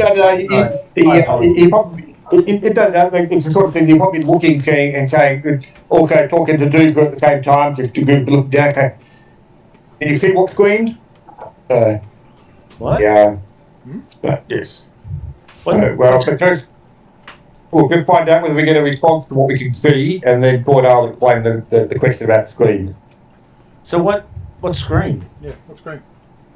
I'm trying to use Like my I blue said. light to... Okay, We'll get a description of what the actual, what he sees, and then I'll answer the question. as Sparky pokes the glowing blue sword into the hole, you see what appears to be 6 wraiths coming up towards you. They seem to be lit up by the glow of the sword. Okay. But they were... Well, you had been seeing directly through them up until that point. okay, so Cordo and Duke looked down and couldn't see anything that caused the scream. Sparky looked in, saying, "What scream?" and was still holding the blue sword, and that meant that we could see wraiths starting to come up through the hole. Is that right? That is correct. And at this point, I will give Willie a insight. He doesn't have to roll for it. You believe you have put the Master Wraith to rest by doing last rites on his body. Really? Releasing all his minions to become full-fledged Wraiths. That's bad. Which meant you could have butchered them all quite easily before you took him on, but now you have to take on all of them. But at least we'll be doing it in sunlight, right? And wraiths don't like sunlight, do they? They don't, I but find it. they don't have to leave the tower either. Like, okay, unless we actually, unless we get out of the tower, then they can still be active. But hopefully they'll be less powerful in the with the light from coming from the doorway and stuff like that, because the door's disintegrated. And there's probably some light coming up from the top of the tower since the staircase went disintegrated on both of them. But no direct sunlight coming down. No direct sunlight, no, but enough light for us to see by, and it may be enough to affect them. But either way, Thordark's first reaction when looking over, not seeing anything, and then suddenly seeing some wraiths coming out of the hole, he's going to step back and draw his sword. And I'm going to say, before you do that, it's initiative for everyone. No good deed goes unpunished. Okay. Oh. I'm using the dice. On the plus side, you got rid of the Magma. The fact that you've replaced it with at least 6 or so equally powerful now, I'm sure that's going to go or something. 35. Yeah. 35 upgraded. You try to do the right thing, yeah. Anyway. Oh, No good so you try to do it nicely. I knew this dice. Pros and cons. Dice. I'll show Brings them you. out about So what is Yeah. Cordar's initiative? 15. You know, you keep doing this just underneath everything else. No, I can understand that. Because, unfortunately, after having the good rolls on lifting the stone, he then returned back to his more common rolls. Just so you know, I rolled a 2 and got a 16. Marvelous. Right. So, Willie, what is Willie's initiative? 14. Yay. So, apparently, Sparky is the bomb. You get the jump on everyone. What would you like to do as your free round before you actually have your first go? Now, first question I have. Longsword, is it simple or martial? It's the master weapon. Damn it. Okay, I'm not trained in it then, I don't think. Although, it might be a weapon that thieves normally get. Yeah, that's what I'm not sure about. It's not a weapon you can use your sneak attack or like you can't finesse with it. It's not just in case I want I to. should look it up in this one. Yes, I know. I should have bought my one, but I didn't have room. So. Have you got the new one? Yeah, I got the new one, the special edition at home. So I just haven't bought it to you today. So I managed to get this at Jolt. Oh, that's good. Okay, so trained in simple weapons, trained in martial weapons, trained in unarmed attacks. Yeah. Oh, so I'm martial as well. Cool. And unarmed. Oh. Yeah, everyone gets trained in unarmed. But I'm surprised that rogues now get trained in martial as That's well. what I thought. I thought it was only. I'm surprised at that one. I was just looking at first edition and it was simple and then rapier, sap, short bow and short sword. So, So yeah. at 5th level, he also has expert proficiency in simple weapons, martial weapons, and unarmed attacks. Nice. When you critically succeed an attack roll against an off-guard creature while using an agile finesse weapon, you apply the critical specialization effect for that weapon or unarmed attack. So you have your level and you have +4 plus your strength to your melee attack with the sword. It's +10. Okay. Not as good as my daggers, but daggers are finesse, so that's fair enough. Yeah. Okay. But I'm just going to look up longsword because it may actually have something different. It's probably got versatile, I would think, but otherwise it's... Longsword, versatile, so piercing or slashing. Your choice. Okay. That's a D8, isn't it? Is Pathfinder 2 allowed, like it's part of versatile, because if you use one or two-handed? Versatile here is damage type. He can do Piercing or slashing slashing. or piercing, which is not a bad thing to do, but it also has on a critical, the target is made off balance by your attack, becoming off guard until the start of your next turn. So if you critically hit someone, you get the bonus of them being off. I'm just going to now look up the... the first question for Sparky as to what she's doing with her bonus action is whether or not the Wraiths are actually within melee range at that when she starts the action. Well, I was thinking of, I can bring my shield up to help me out because you're not there right now because your core day always kind of come in right after I get hit many times. So, well, we're all standing next to each other. I know.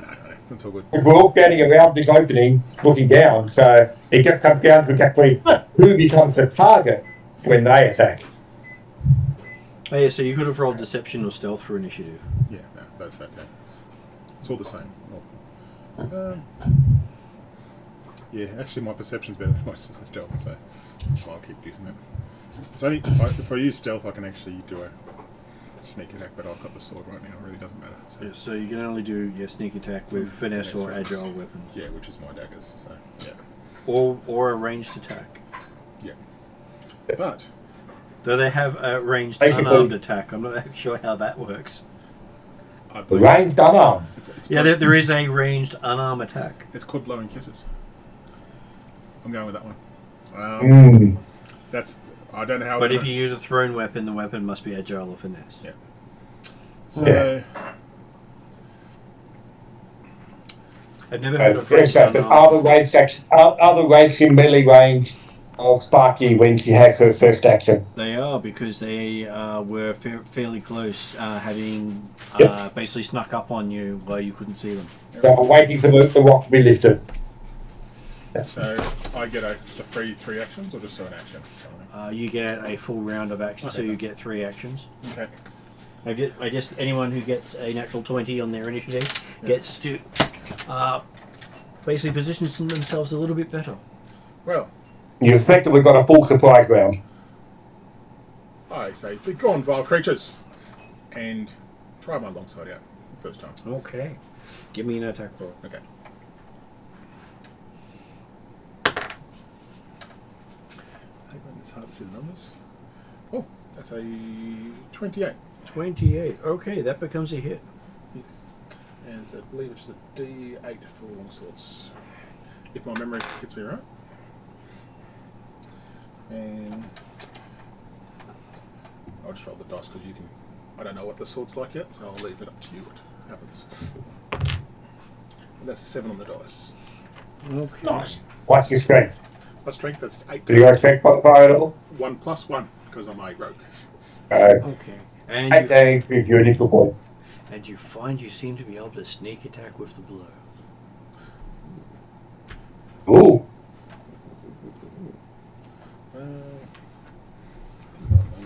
And you certainly caught them by sort of flat-footed because we're actually before they are. I won't use my ladder move to sneak attack dice. I don't need to. That's extra 3. So how much in total? That's 13. 11. I was 8 plus 5. 2d6. Okay. Eddie's still going.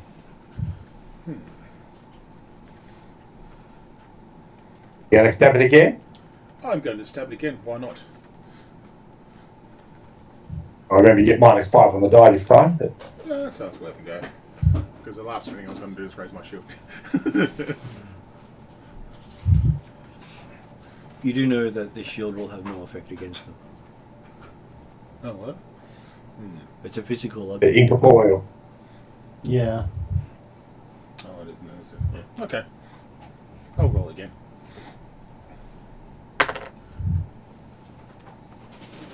$20 on the dice. That's 30 minus 5 is 25. 25, so that upgrades to a critical hit. Not a card critical hit, but a critical hit. Do you like a small bowl of nuts and some diet peppermint coffee? Nope, I've got all my stuff here. Okay. Thank you, Thassil. So, I don't get sneak attack on this one because. You still get sneak attack. Oh, no? Okay, so. All this doubled.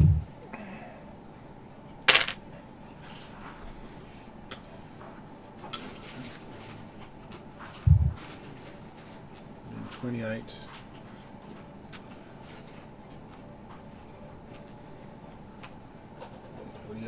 29 total.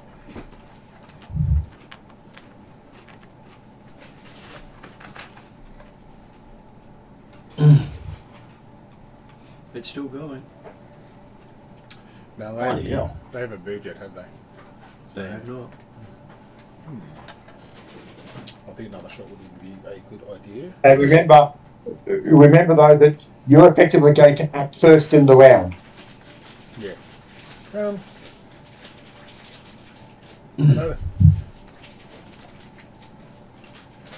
suppose.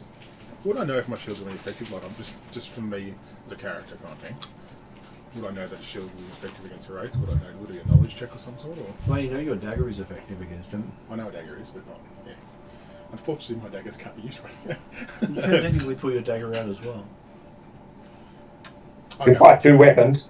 Yeah. Okay. I'll have the longsword and thing out, but that'll be my last action kind of thing. So, so that's my free action. And now you get to act first. Now we're up to round 1. Okay. And this is the first time I'm going to try this.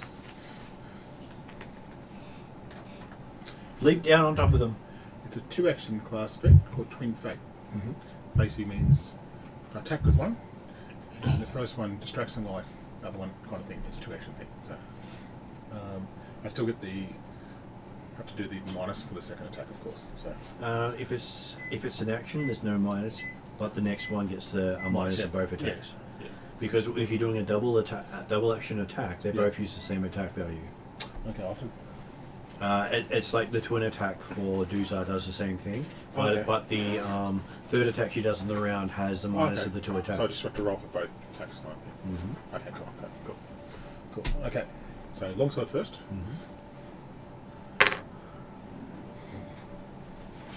Where's this dice been all my life?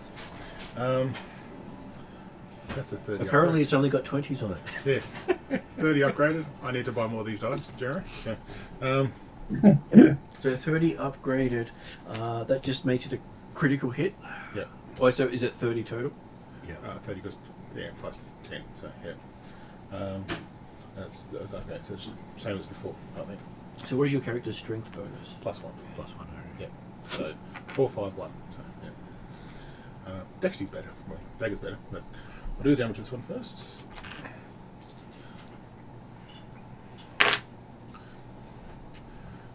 Longsword's good. Snake attack not good. That's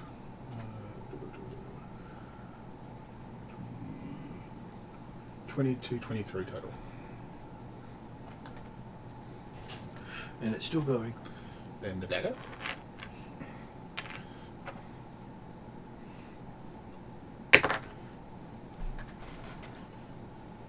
Looks like an 8. 8.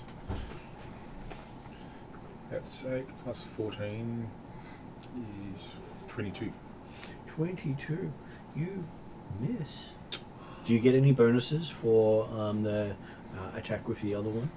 I think it just means it's flat-footed, so I get sneak attack on it too if it hit. So that's all it really does. So it's basically just helps me get a sneak attack. Well, your critical with the sword did the same thing. Quickly confirm. Yeah, we're going to have a coffee. I'll be back in a second. Yeah. Was it a special ability of the rogue from this book? It's Twin Fate. It's a core rulebook. Page 183. So Just doing a quick check for him. That's okay. 183 of this book is a witch. Okay. So basically it says you make a dazzling series of attacks for both weapons using the first attack to throw your foe off, the second attack at a different angle. You make one strike for each of your melee weapons, both in the same. The target will be flat-footed against the second attack. Also, this one actually specifically says apply your multiple attack penalty to the strikes normally. Okay. Most of them don't say that. Yeah. So, yeah, so you definitely missed on the second one. Okay, because it was the minus 4 on top of that. There's 2 actions for that thing. Yep. And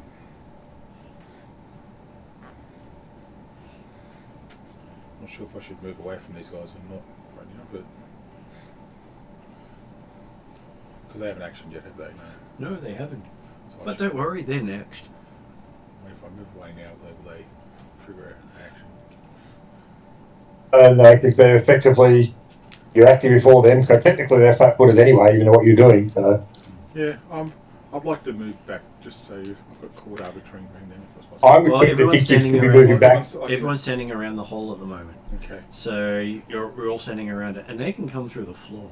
So would you like to go stand out in the sun where they can't actually hit you well?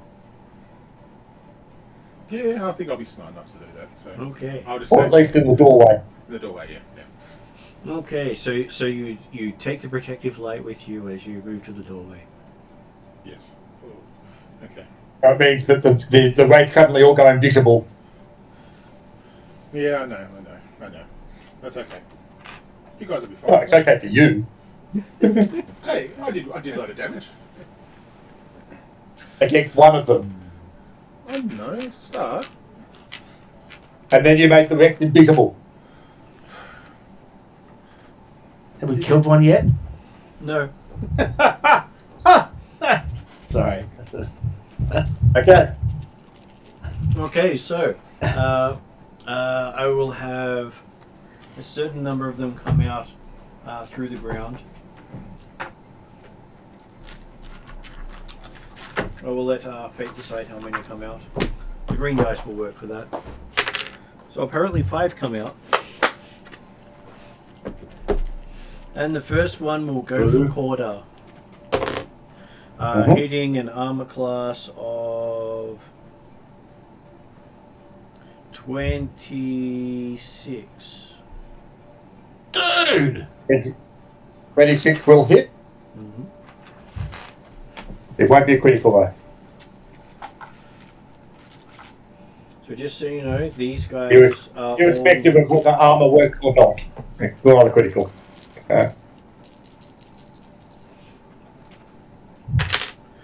Okay, so it does 12 negative damage. And Corda must make a fortitude saving throw as it heals itself. Oh, this is the one I hit. Okay. 13 plus 2. 23. You feel luck come with you as you feel it tugging at your life force. Mm-hmm. There's a blade and blue light of goodness. I know he's no longer Well, no, we're not. blue light. Oh, he If was. you took the blue light away. He was. Okay, I'll sort that out later. That's okay.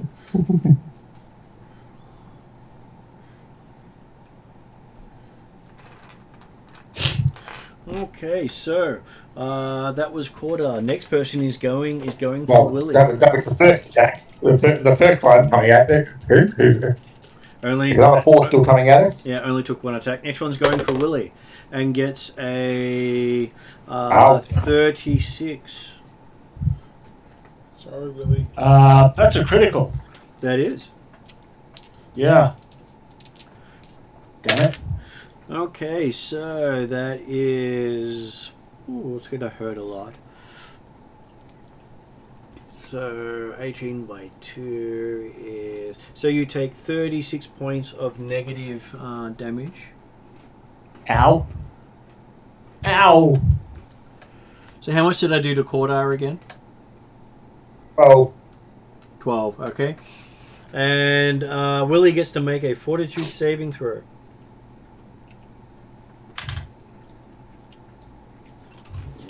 What's that? 16 and... What the hell is my bonus? 13 to 29. Okay, Willie is now drained too. I have no idea what that means. You take a status penalty equal to the value of constitution-based checks, such as fortitude saves. You also lose hit points equal to your level times the drain value. And your maximum hit points are reduced by the same amount. So you've just lost 10 hit points from your maximum and 10 hit points from your current.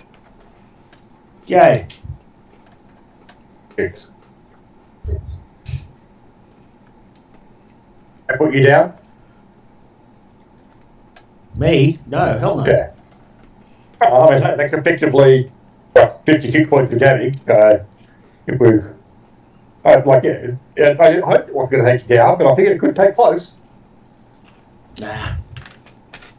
Nah, Willie's tough. Good.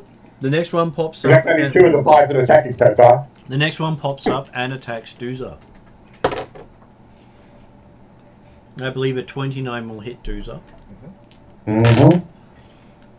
Again, probably not a critical though. Right, that big Doozer uses much armor anyway, and I think her normal armor class is at least 21, 22 or something. So Doozer takes 14 negative energy damage, and would someone like to roll a Constitution save for Doozer? Yeah, Mark can do it. Why don't you use the one in the dice jail? I'm No, sure no. they'll like that. No. Oh, 17. I think she's got a pretty high constitution. Should have.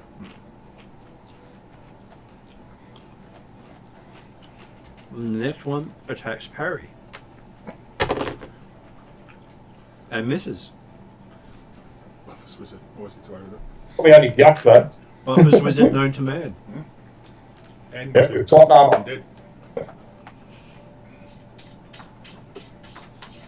And the 5th one? And the 5th one seems to be attacking nowhere. And Mrs. going for Koala. And Mrs. Koala. Mrs. Koala. Okay. Happy that they've gone to individuals. Okay. Is that Cordar up there? It is now Cordar's turn. Considering they've attacked different people, but we're all standing around the opening, except for Barky, are there 2 effectively standing next to each other in melee range of Cordar? He can probably get 4 in melee range. Okay, well, it's more the idea he's going to go for a swipe, which means that one attack to hit 2 of them and do the damage against both of them. So That would work. yeah. And most of the time, I believe you have to go for the highest AC to do that. But luckily for you, they got the same AC. Yeah. Right, I mean, go to the rules of it, the things that don't necessarily differentiate it, but anyway. Where am I? Plus 19 is 37. 37. That becomes a critical hit. Okay, he grabs his sword with 2 hands and right through. Where are we?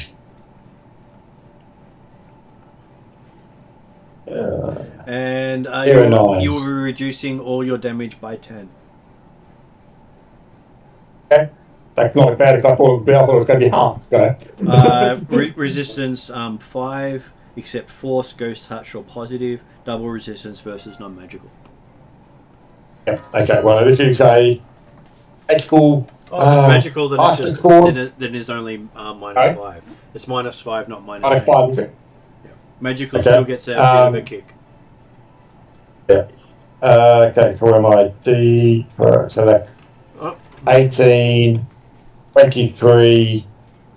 So 23 is the base damage from the attack roll. Is it just a double for the critical non-card? It's just a double non-card. My cat just knocked Yeah, over okay, the camera, that's all. Okay, yeah, but it could look a bit odd from this angle. Go. We just He stood on the So remote both control of- for the chair. that's right. Yeah. Hey, while you roll damage, I'm just going to duck to the bathroom. Okay. All good. And you might want to give Mark a heads up of anything he might have missed.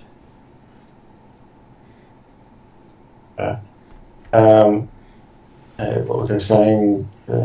18, 23. So 46 damage and 8 persistent fire if they're affected by fire. But Oh, that's good. not. And that's cleave to 2 things, isn't it? They're hitting 2 side by side, yeah. Nice. So what did I miss? Don't think you missed much. So we after the Sandpoint Devil removed all our alien creatures and. Oh, you mean what we missed? What you missed in the last session, the previous session? And I got the previous session. I just didn't know what we did. after the previous session, because after I saved Doozer, and after the town's empty. Yeah. Okay. So basically, yes, the previous session, 'cause we had a whole session between that. Basically, all we did was limped our way to the lighthouse at Point C with the few people who were still left. Yeah. And got there just on dawn, and then basically spent the day or 2 days or something trying to fortify that island so that they couldn't get to us. Yep. Including effectively turning the rope bridge into a bit of a drawbridge type effect. And then we'll go back over to the other side. So, and we came across Pledge, who's one of the other entrepreneurs that had come before us, Yep. who'd apparently set up his own bit of fortified camp and saved a number of the people who'd run away. And so now we're trying to clear out this undead infestation that had been harassing his folks, so being attacked on both sides. Gotcha. So yeah, so now that you're back, Martin, Yep. How much damage did you do? 40 pick makes good slashing damage to 2 of them, and they both take 8 persistent fire if they can take fire at whatever level or penalty or resistance might apply. Well, the first one is unable to take any persistent fire damage. Okay, so one of the ones I was able to hit was the one that Sparky had already been playing with. I had assumed you were going for that as one of them. I'm more than happy if that was one of the ones we blanked, absolutely. So. And it would take 3 ongoing fire damage. Yeah, okay, so yeah, so it takes 46 plus 3 persistent fire.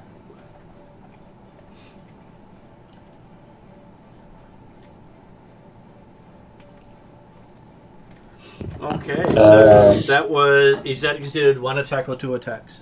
That counted a crew attack. And I mean actions, actually. Yeah, sorry, yeah, actions, 2 actions. And then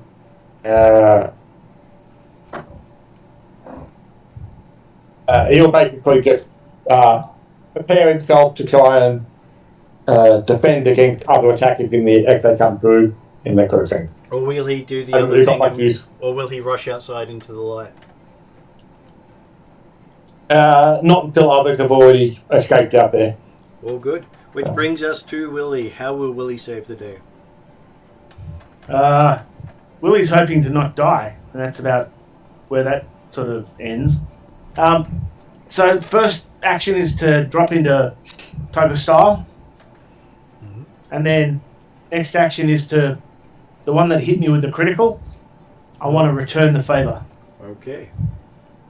So I'm going to do positive energy damage. Yep.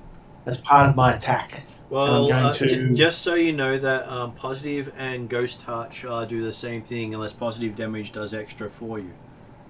Well, it does extra damage. Then yes, but to put it on just to harm it, you've already got ghost touch. Extra damage is perfect. So, well, my character wouldn't know. I don't know undead. All I know is they don't like the positive energy.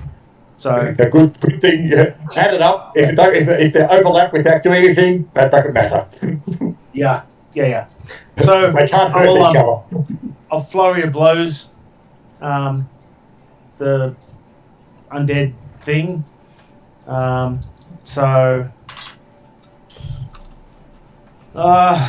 What's that? 15 is 20. 25 and a natural 20. Natural 20 on the second attack. I'm glad you carried out your action. You think you're going to return the favour with critical hit? Yeah. Fuck that guy. Excuse my French. So what's the total end up as? 35. So, unlike Corda, you get the card critical. Woo! Ah. You on 20. I on 18.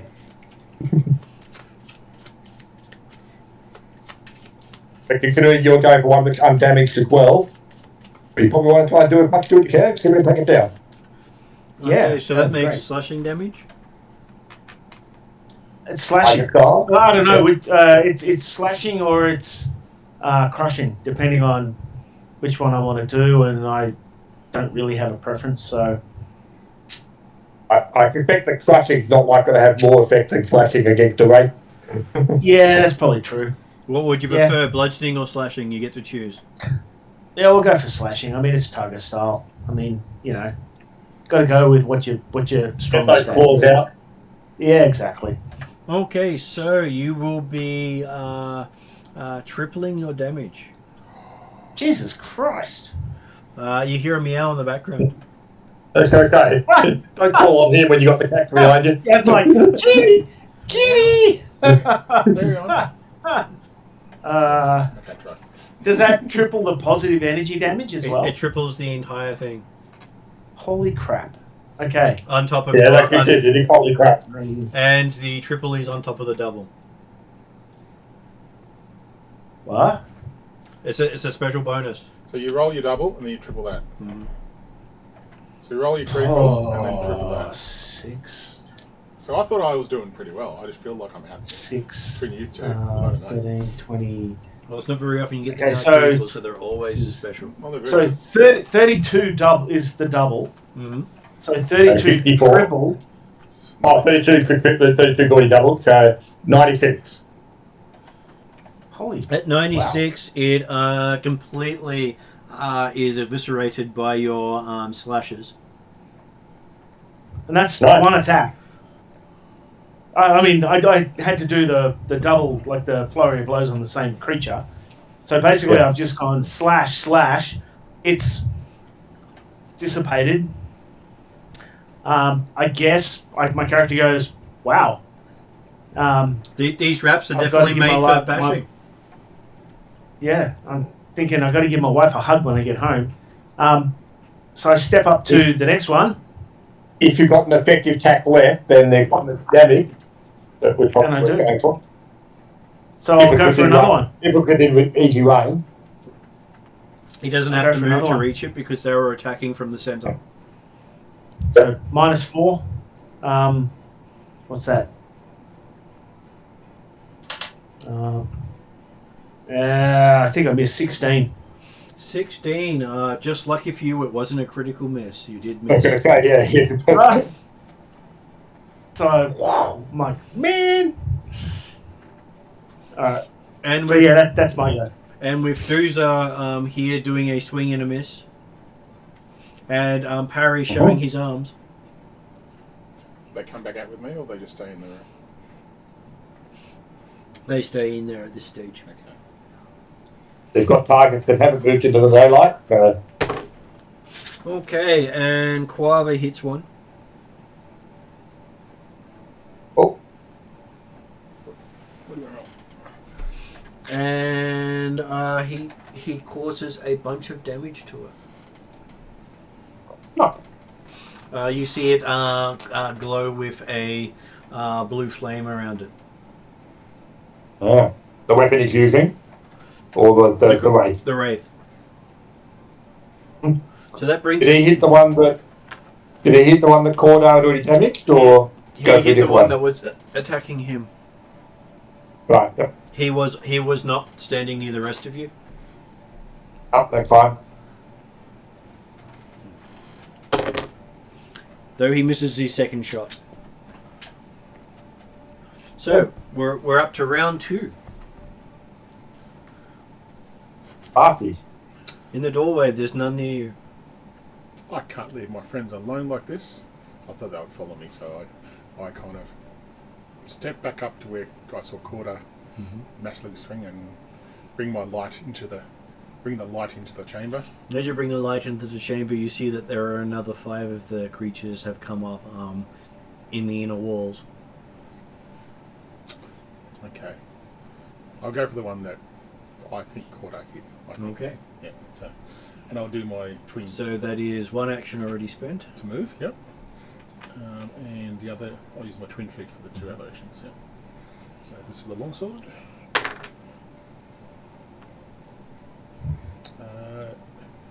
25. That is a hit. already moved already. It's no sneak attack, right? That's 6. Okay, you hit it for 6 points. And then my dagger next.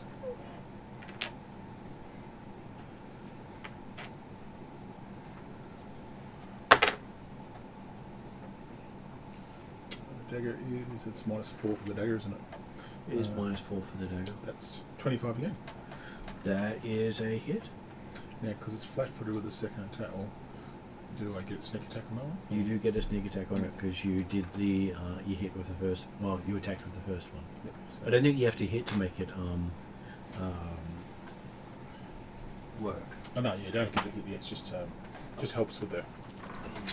It's a bit of a rogue to help with sneak attack kind of stuff. So. Yeah, it's automatically off guard against the second Yeah. attack. Okay, so 2d4. That's 2d6. 9.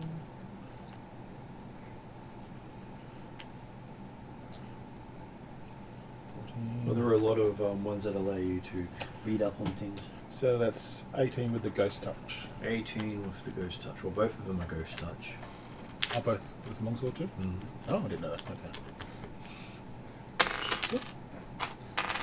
Okay, so how much you said? 18? 18 total, yeah. Okay, it's still there. Next up we have them. One of them takes 3 damage from the persistent fire. And you get a grunt. Still going. Oh. Now it's going to see if it can heal itself by sucking life from people. It Fair enough. it swings its hand at Corda, Mm-hmm. hitting an armor class of 22. Does my armor have any effect? Apparently your armor still has effect. In Mikveh.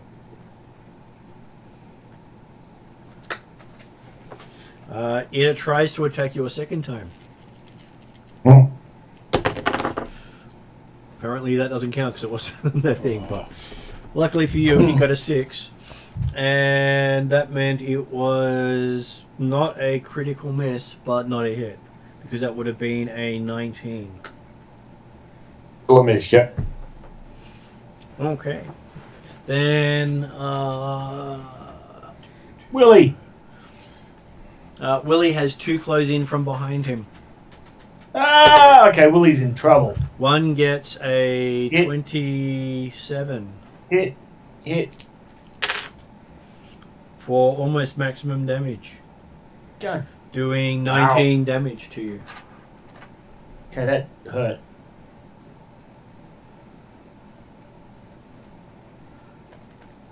So you now get to make another fortitude saving throw. Yeah. At -2.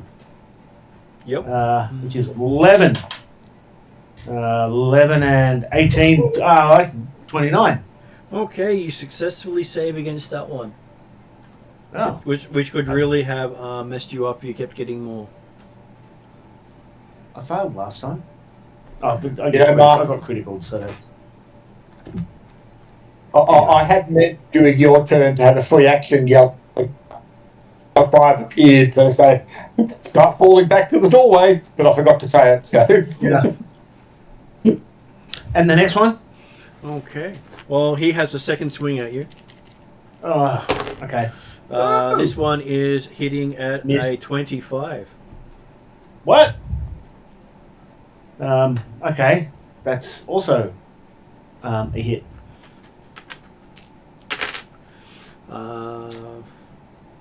Doing 19 points of damage. I'm not sure I'm still conscious. That's 74 damage in total. Okay, I'm just conscious. And now Is that fortitude, including, now a is that fortitude including the saving throw. -10 to your both your maximum?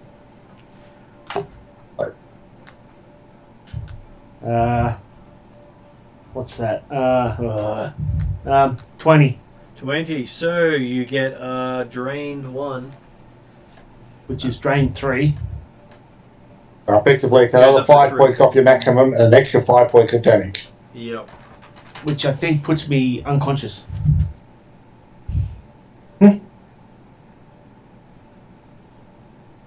Okay, so that puts you at dying 1. Willie is down. Flee! Flee! Okay, so Dooza does the fireman carry on Willie. But first I'll have the other ones attack, because another one's attacking Corda. That's right. Dooza might not be knocked down too, as long as everyone else. Dooza gets, Corda gets hit at a 27. 27 will hit. It is 17 points of damage. Okay. And Corda gets to make And a 29. fortitude saving throw. 16 and 26. 26. He survives. It has another go at him. This time getting 29. 29 will hit. Again, do not a critical. Doing 15 points of damage and another save. And it puts me on to 44 damage. Save. 14, 24. Okay, you managed to scrape through that one as well. The other one's attacking Dooza. Lucky these things aren't skeletons, cannot be worried. So it does a critical hit on Dooza. Doing 22 points of damage. You know, Peter, that good deed is really coming back to hurt us. Yeah, do the saving throw. 5. Okay, so that's Sorry, I was on mute. I was agreeing with you, Jeremy. Like you do a good deed and you get punished. It's like, what the hell? You know? Bloody Pathfinder and their adventures. What the hell? You know? Hey, let's be good. No, let's not be good. Let's be, bloody assholes who, nickel and dime absolutely everything because it's the only way to survive. Anyway. Okay. And second one attack on Dooza also hits. Water had been down there, then we wouldn't have had the problem because he would have fucked the skeleton rather than treated right away. So give me another saving throw for our 8. 8. Who's it down yet? I think Dooza just took another a buttload of damage. He's also on drained 3. But I know Dooza had a fair amount of hit points. Mm-hmm. Though when it comes back, she'll go, where did all my hit points go? It's all Mark's fault. Okay, so she does pick up Willie and start making for the door, unknowingly triggering multiple attacks of opportunity. Mm-hmm. These guys get attack of opportunity to do that? They do. Okay. Okay, so the first one is a 29. 27 actually. Will hit. Won't be a crit.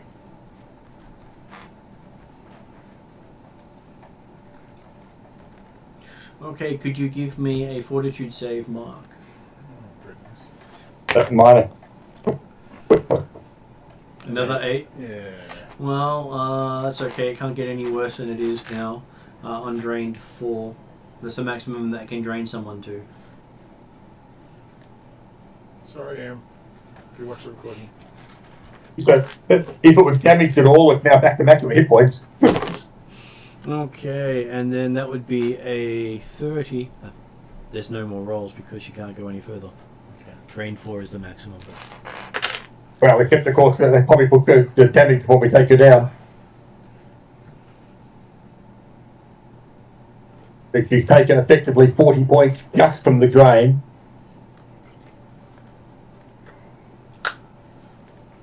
Looks like Parry's going to have to do all the lifting.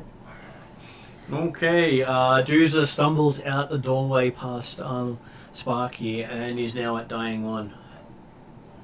With Willie or just by yourself? No, with Willie. Okay. Marvellous. Okay, Parry stands next to Willie, not next to Willie, next to Sparky, and says going to move with Sparky. Good. Okay. And you notice that while you're standing next to Parry attacking, nothing attacked Parry. And nothing attacked you.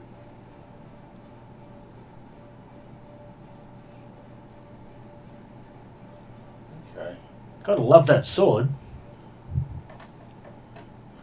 It's effectively putting out daylight from their perspective. Okay. Okay, so new round up to round 3, and it is Sparky's go. Isn't Cordo go for second? Hang on. They could Cordo. We didn't get to that. Did I skip Cordo before I did Willie? Did I? Yeah, because Cordo Yeah. hasn't gone for the second time. Okay, so Cordo gets to go then, and then we do the Really safe. new round. Okay, he's going to take another swipe, assuming there's a couple of them standing next to each other. If there's a damaged one, great. If not, he'll just go for both things anyway. But There's a couple standing around you because they seem to be more huddling on your side of the hole. yep, okay. Well, in that case, I'll probably aim the swipe at the area that'll allow me to actually then move towards the doorway. Mm-hmm. Or towards Sparky by the sound of it. Looks like. Okay. 15, 34 AC. 34 AC becomes a critical hit. Marvellous. That's the magic critical hit number. Okay. Oh. Nice. Ooh, and nice damage. 19. So it's doubled again. So that would be 19, 24, 48 plus 7 persistent fire, which comes down to 2 persistent fire. So how much damage total? 48, you said? 48 and 2 fire.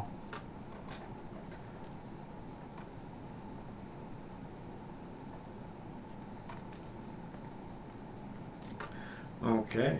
And that was on both of them? And yeah, correct on 2 of them. And then my third action will be to move toward, so basically stand with Sparky. The idea that seemingly back to escape daylight at the moment, and it means then that Corda can be defending the 2 of them. Okay, you will trigger 2 attacks of opportunity as you move to that location.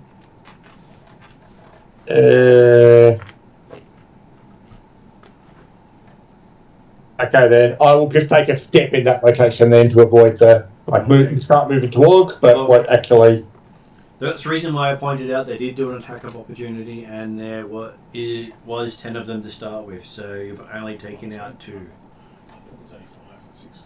And the There's a lot. and they didn't all get there to use their AO on Only 2 used them. Duza. She went past. Yeah, only 2 of them used them on Duza because Duza went one side of Sparky. Yep. I agree with that. Which is so why, how far away is Sparky from where Cordo is right now? At 5 feet, you believe you've stepped into the light. Okay. But the effect of doing more than a step would have triggered the opportunity attack. Absolutely. Okay, that's understandable. So, and like I said, I was happy to do the 5 foot anyway, but it was more wondering how many more 5 feet I had to try and take. I'm happy to go in there. Okay. And just so you know, if you hadn't have blessed the dead body, it would have been a completely different fight. But kudos for blessing the dead body. Is it just 1 person? Maybe just 1 person? It would have been one with 10 minions, which were lesser Wraiths. They've got one Wraith with 10 lesser ones instead of 10 full Wraith. It's okay, Willie, I forgive you. Hey, it gets your XP, I because that's don't know important in you've this caused this yet, campaign, so I where can't you forgive you get for that, levels yeah. based upon Yeah. time. Time. And amusingly, the 10 of them would have all been clumsy. Well, hopefully, having worked out that they don't tend to come into the light or attack Sparky in the light, we might be able to wreck the initiative back again, but let's see how we go. Okay, so Mark, Sparky's turn. Okay. You've got 3 people, well, 2 people around you at the moment. Okay. The NPC, what's his name again? Quava. Quavo. How far Quavo is from me at the moment? Give me a perception roll. It's hard to know where you get any time. 32. You think he's over in the far corner because of the amount of Wraiths in that area. Okay, as a free action, can I just say, come close to me? Can I yell that to him? Mm-hmm. Okay. Based on I feel that I didn't get attacked, then parry the buffers because he was too strong for these Wraiths. I'm on that assumption. Going, oh, they're not taking me or parry. I'm going, they must be good to be in the light. So I feel like I can just keep chipping away at them. So it's one. I'll call out the fact that like it's a free action kind of statement. Start stepping towards Quava. Okay, so I was going to do. Just do a bit of time, but attack on the way through. Yeah. Yeah, so if I do a 5-foot steps, that means that's pretty okay then. I should be. Well, I'm in light anyway, so. Right. Okay. Does it take parry or quarter out of the light if he takes a 5-foot step? Well, he won't take parry because parry's moving with him. Just you, I'm worried about. Okay. And he could technically move to the other side of you and still keep you in the light. Okay. Yeah, that's what I was going to do. I was already in front with it, like effectively between him and Quava, so That is yeah, correct. okay, that's cool. So what I was going to do is get some attacks off and then just move quickly, bit by bit, kind of thing like And that. that sounds good, because then Quarter can do the same thing, and basically we can leapfrog each other if Well, we 5 currently foot they're and not get within to your Quava. Hopefully Quava will 5 foot towards us as well. So, Okay, so if I move in, do a 5 foot now, is any within my range? Could go towards Quavo? Well, remember that if you do a 5-foot step, that is your movement. Oh, that's my movement, okay. It is an action to do a 5-foot step. And can I... Okay, what is that? If I do a D&D does free movement outside of actions. Yeah. Pathfinder does each movement is part of an action. Okay. Yeah. So if I do... So I can maximum 3 feet. Max I can probably do is 5 feet, but can I really move if Cordar moves with me kind of thing? Can I do something like that or not? If you do, you'll be spending 2 actions to do a move. I just want to make sure we move all together, if that makes sense. And hopefully parry. and technically that would then mean that if you do that, then, so it's 2 actions to do that kind of stuff, then you can have a stab, and then declare 2 actions to move with Cordar, and then technically Cordar can move 3 5-foot steps if needed. Well, they can't actually, he can't reach them at the moment because they are actually repelled by his light. Yeah. Okay, so potentially you don't even need to worry about the 5-foot step. So, Yeah, it's all about you. so if you're ready to move with me, Yeah. and Parry's already ready to move with you, Yeah. then probably die because he gets because Order act after the Wraiths. But it means that after during Cordar's action, we can all be with Quava and at least carrying out the dead body. I mean, dying body. That's what I'm thinking. Are you okay with that? No. Well, you can do a move and then ready to do a move. Yeah, that's what I'm doing. A move and then ready to move. So make sure people are within my. So Parry will move with you in the first move. Yeah. And then you can move with Cordar that you can parry That's right, behind yeah. the next one. Yeah, work that out. Yeah. Okay, we'll do that. And I'm trying to make sure bathe in the blueness of my sparkliness. The sparky. Okay. And yeah. Okay, you see one of the wraiths explode in blue flame. Mm-hmm.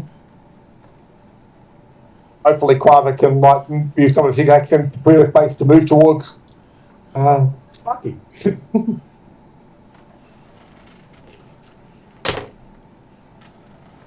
And the one that you had previously, you had done the 3 persistent fire on, also explodes in some blue flame. Right.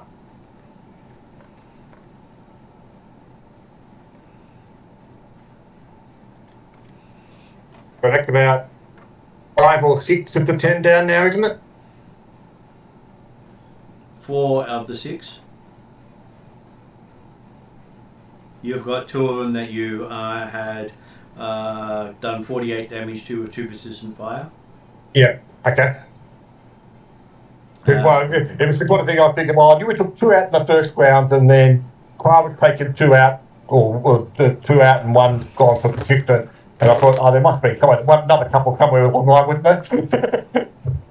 Okay, so...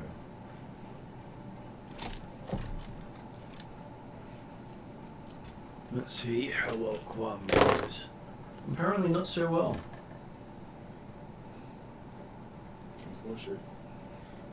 Them attacking Quava, or Quava attacking them? That's Quava being attacked. Oh, that's good.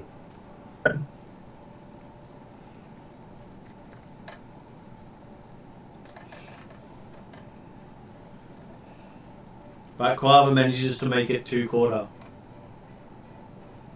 Marvellous. So that means that effectively all 4 of us are in the blue nimbus at the present time? You are, yes. Yep. And there's still 6 upright, but a couple of them are, some of them are damaged. Yeah. You see 2 of them burning coming on the outskirts of Sparky's light. Okay.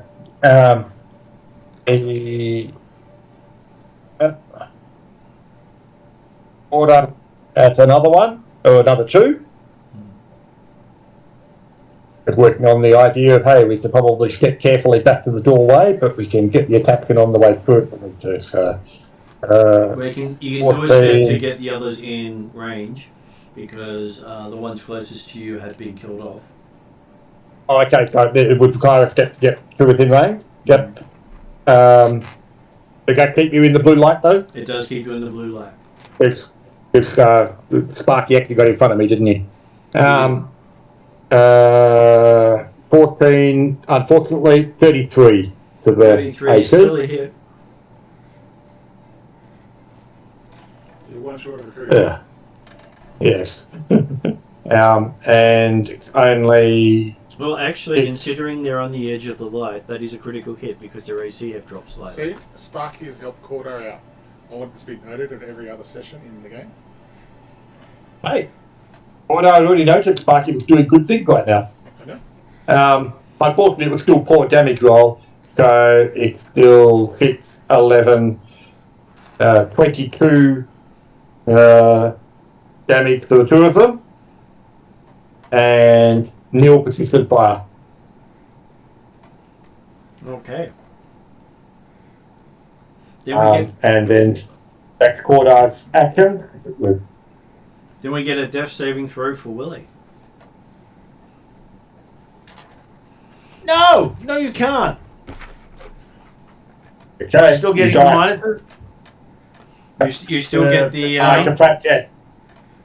Death save's a flat check, Copper. Alright. So the recovery check is DC 10 plus your dying value. So it's a DC 11 flat check. You got a 50-50 chance. No, I don't. It's a 4. Okay. But you had a 50-50 chance. So that means Willie has moved to dying 2. Would you like to do a roll for Duzar at the same time? Me? Yep. Sure. Doozy gets a 17. God, I hate that. Anyway. What? You don't think it's more important to save the person who's not here? I'd prefer me saved and then the other person saved. You'll be fine. Okay, so what do you think Parry does, Willie? I don't know, jerks off. Okay, I so don't he does so in the room to everyone's horror. Harry, it's more important things to do right now. Hold on, looking away. He keeps looking out the Wraiths that are still coming at us. No, I'm not going Carrying behind him, so ignorance is bliss. Unfortunately, he hears everything. I'm just glad I'm unconscious. Yeah. Right, he's ready to say, yeah. That's his new glitter dust spell kind of thing. Yeah, so I'm going to go with that. Anyway, sorry, it just came to mind. I had to say it. Sorry. But I was thinking that, hey, if it was Ballard, our previous pretty boy run, he'd at least be coming up with something useful like Disrupt Undead. Yeah, that's true. He was a much better magic person. Okay, so it is now Sparky's turn as you see Parry doing all this. Parry, follow me, please. Enough of that. So I want to make sure I'm still. Or you know, if you let Parry get out of the light, we wouldn't see it anymore. No, Josh will always get payback. I've still got Parry burned into my chest. Okay, so there's a connection, not the connection I'd like. It's fine. I believe that it was already set that Parry was following you anyway, so that's okay. So I want to you don't need to tell him to come on. He's right behind you, and your back's getting wet. Okay, do a 5-foot step movement, keep everyone lit, and then I want to move my action with Jeremy Fay. Need to. I think I'm looking. Well, you know, if you do a 5-foot step, that means Parry does a 5-foot step because he's moving when you move. Yeah. How close are we to the door at the moment? You'll probably be about 20 feet from the door. Hey, we've got the advantage. We can go on then. Yeah.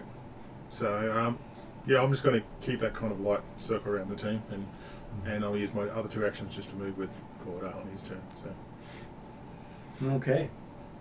I feel I'm providing the keep everyone alive situation. So. You're providing the shield. That's good. Okay, Quava manages to hit one of the Wraiths, taking out one of the burning ones.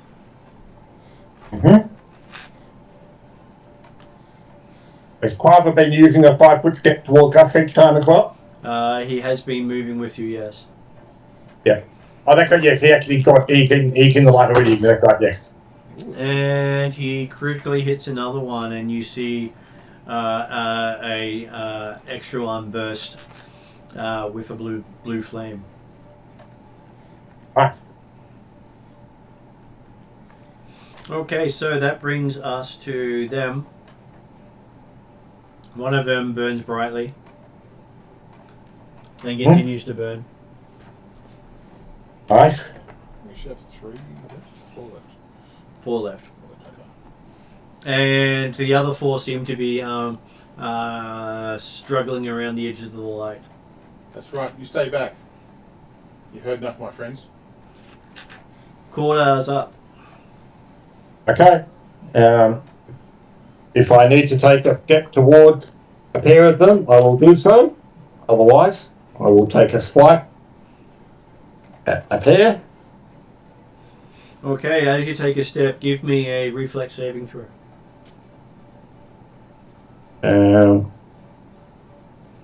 Yeah. Apparently, it was supposed to be a 7.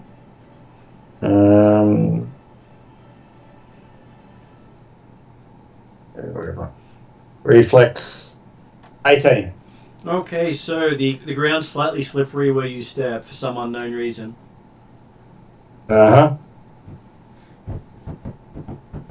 You mean Sparky didn't catch it all on her back? Nope. But yes, you do manage to do it. Not enough to actually cause him to stumble through position? Not enough to cause him to fumble, but he came close. Okay, probably actually enough to just slightly offset the swing and actually turned it into the perfect swing for a natural 20. So what's the Which total makes there? 39 upgraded. 39 upgraded. That does make it a card one. Be surprised if you didn't. And it is slashing or piercing. Slashing. It's longsword, isn't it? But oh yeah, so yeah. But it's a swipe, so I figure that even if he could do piercing, I don't think he'd do piercing with a swipe. He'd do piercing with a lunge. Okay, so apparently... You managed to get an effect that it's not immune to. You have sickened the shadow, the wraith creature. Well, I'm thinking there's a fair chance going down anyway, even if it wasn't sickened. So, because that gets double damage then normally. It is double damage. Okay, so that's 50 and 2 points of fire for 2 of them. I had in my head when I was thinking it was going down, I thought, oh yeah, it might be that double, triple business, that'd be nice.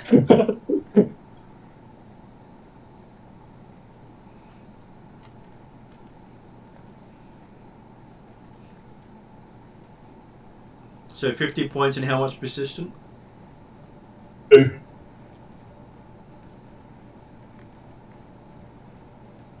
You took one out and you set another one on fire. Okay, and made it quick.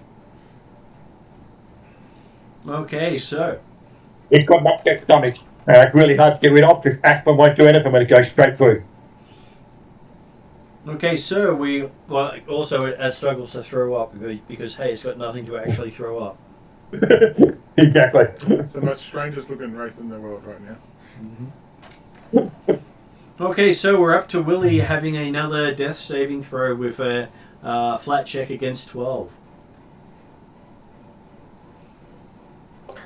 Boo! No, I'm not anymore, but boo! What's that? Okay, a 19 this time. Okay. Yay! At least, yeah. So you're now at dying 1. I stopped dying. No, you're still dying. You're at dying 1. So, and I'm rolling now for Dooza. Dooza has you managed to take Dooza from the dying condition. So Dooza has stabilized that wounded one. Okay. And with that, what is Parry going to do this round? Okay. Parry might have a heal spell. I'm not sure if he does or not. I don't know if Parry does have heal. Does he have any potions that he might use? He's still there 10 feet out. Well, he used his potion last round.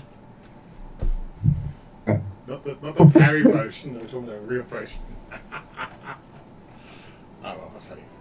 Personally, I'm a bit disappointed in Parry. I mean, Aren't we all? be able to make a met in the space of what, 6 seconds? I don't know if it drops. Well, people did say The man's got no stamina. Exactly. I mean, he's the buffest wizard. He's just not the stamina having wizard. That's all. He hasn't got the constitution of barbarian. I'm sure he's going to love watching the episode. Okay. So what does our wizard do today? Is there effectively a clear line to the doorway behind us from Harry's perspective? With one attack of opportunity. Okay, no. Unless it's got a distance heal type effect, not going to be worth worrying about. So. I'm sure Dooku and Willie will be fine. During the daylight, the sun will heal them. So Parry does his pants back up. And then falls back, yeah. Apparently that was his action this round. Now we're on to round 4 and Mark. I will do my usual 5-foot step, keep everyone in the circle. Mm-hmm. How close is the door now? Is it 5 feet away? It is probably just on the edge of your lap. Okay, I'll just read my action. The other one just to keep everyone near the light still. So, and I tell Parry, I said, once you get the lights in the door, go sort out. Yeah, get really happy. Yeah. No, not really happy again. Really, heal Willie. Okay, sorry, I had to reword that because I knew exactly what he would do.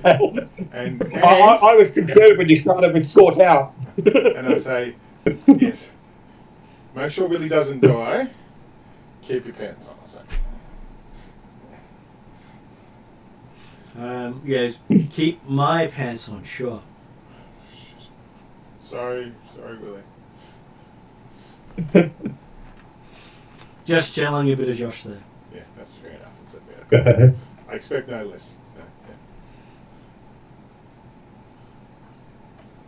yeah. Okay, Quavo is trying to continue helping out.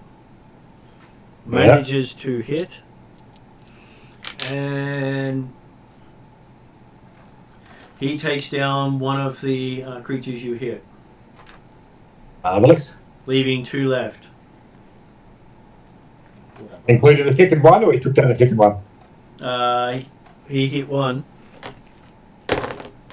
Wait, I don't really mind either way. He misses the second. I don't think the second is going to have a huge effect on them, so... Well, there's 2 untouched still in the room. Oh, okay, so there's two undamaged ones still left. Okay. And they're on the other side of the light. They're closer to the center of the room. How far away does that put them from the edge of the light? Puts them on the edge of the light. Oh, still on the edge of the light? They're basically are they... wanting the living but can't reach the living. Okay, yep. And are they next to each other? They are. Oh, I will keep swiping them. So the funny thing is, every time they step into the blue light, they lose the rest of their actions. I will step up to them and swipe them. Okay, give me a swipe roll. 25. 25 is a hit. Whew. Damn it, you might actually miss. Tried to effectively did. A 3 and a 2 on 2d12. So a total of 10 points and... It's not a critical, so probably not persistent. New fire. Okay, I still had D6, so I've still got a chance of 1 point of fire. So it wouldn't have been persistent, but it might have been 1 point of fire. But yeah, so 10 points of damage for both of them. And what about for his other 2 actions? Oh, that was a double action, wasn't it? And he did a step. And the step towards to get up to them.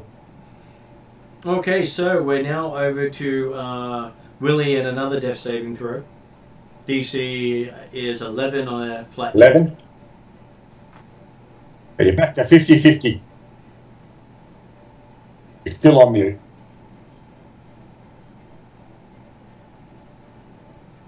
Hello, Peter.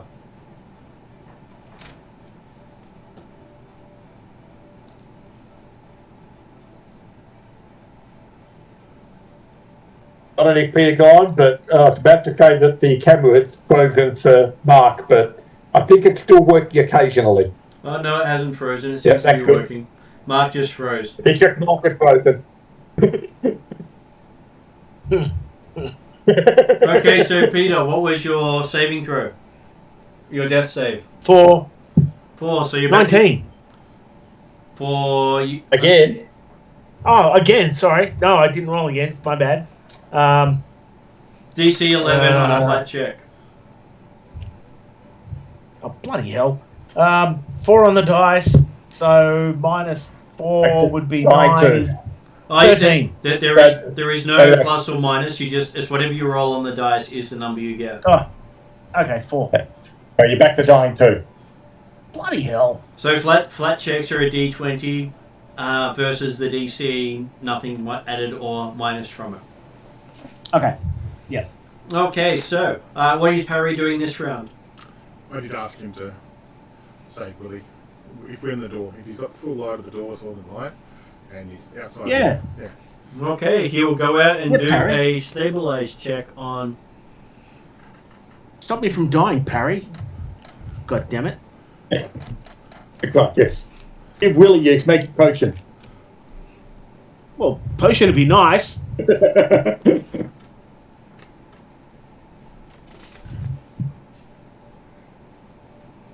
Okay, so he does one action to move there and a double action to do his first aid. Give me a roll for that. 6. I don't know what his medicine is. I'm just going to look up what the DC is for.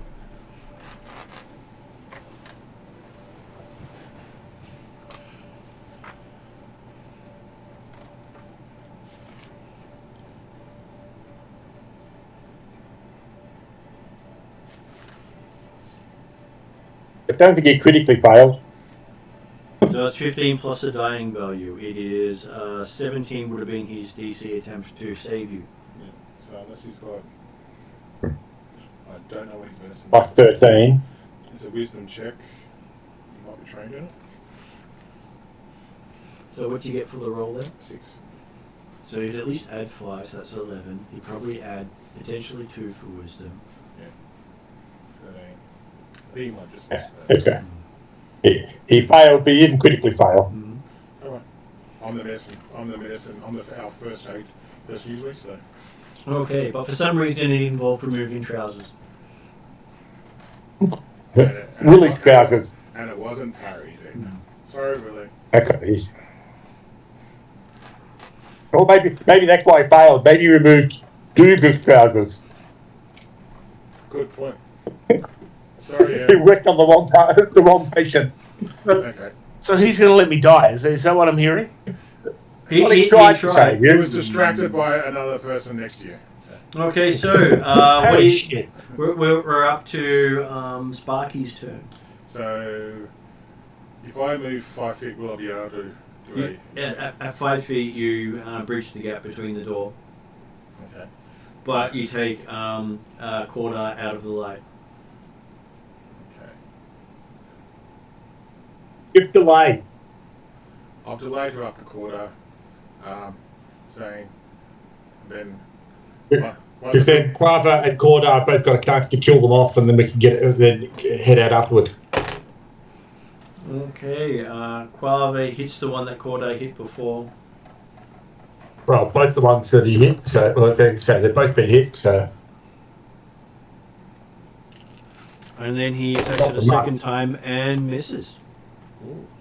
Not a critical miss, but a miss. Okay. Okay, so Cordar's go. And they're still standing next to each other, are they? They are. Might as well just keep swiping it. 17, 38, 36. 36 is a critical hit. Oh, and a nice roll again. For that 20, 25, 50, and 5 points of persistent. So one of them is burnt up in your swing, Yep. and the other one is still going. So how much was your persistent? 5. Which guy rolled the maximum 10 on the die. Okay.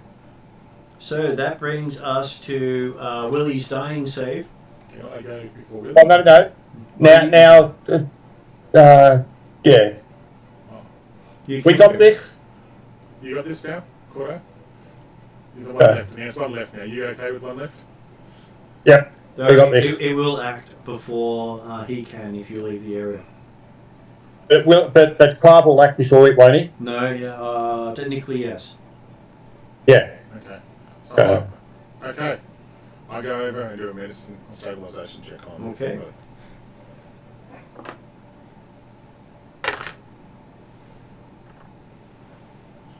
A 21 medicine. 21. Okay, you stabilize Willie. And wonder why his pants are off. Says we're going to move on. Has some actions. I was going to put his pants back up just because I didn't want to feel like that. Unfortunately, you don't have another action. No. I just give a like really parry look to parry. So And what does Parry do next?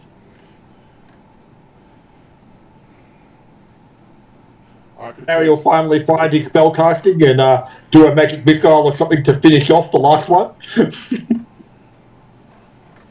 Okay, he does his electric arc on the creature. And I did say someone was going to critically fumble. Why do I feel? I got a feeling it's going to be me. I think it's going to spark me. Obviously, his hands grew a bit gummy. So more worried that he's archspect on my belt on my pants fall down or something. I don't know yet. I can see there's something like that happening. Okay, so he manages to stun himself and miss everything. Oh, good. So he's stunned himself with his pants down, do some Much pants safer down. for everyone. His pants do fall down with the effect. But of course he doesn't notice. So that brings us to Queen. Wow. Quava. Oh, great. Lucky we had this. So second critical fumble.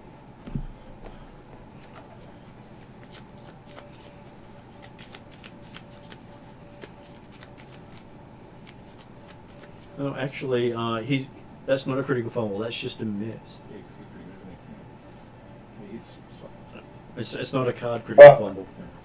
Okay, it wouldn't be a card. I'm assuming it's still a critical miss, but it's not a card critical miss. Yeah, it's not a card critical miss. Yeah. If it had been his second attack, it would have been a card critical miss. Yeah. So, Do you still get a second attack? The creature does get an attack of opportunity on him. That's fair enough. Oh, for critical miss? Yep. Wait, hits him? And ends up critically hitting him.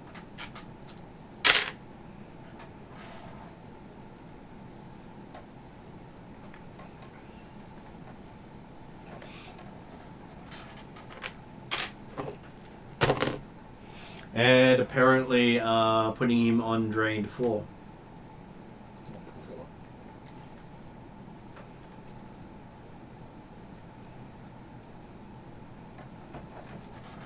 fella. Okay, so it is now its go.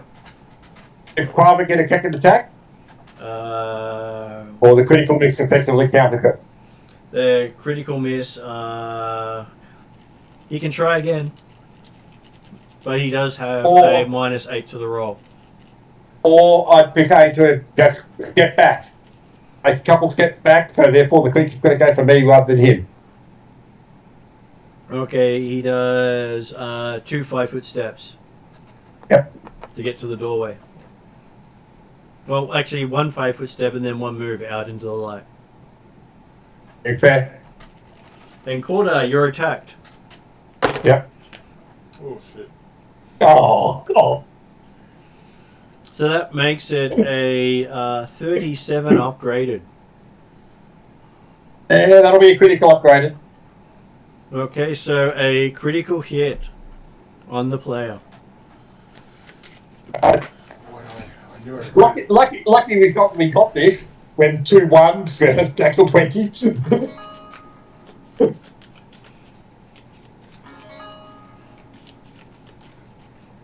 Okay. Apparently, Sparky definitely was the hinge pin of this fight. Now his attack type is negative drain, so I believe it is equivalent of magic. I think we've made it, yeah. Okay, so as it hits you, you lose sight of it. It's become invisible. Okay. Okay. He's got the now you see me thing. Yep. It doesn't do any extra damage though. So No. that means 22 damage and a saving throw to Corda. 22 damage.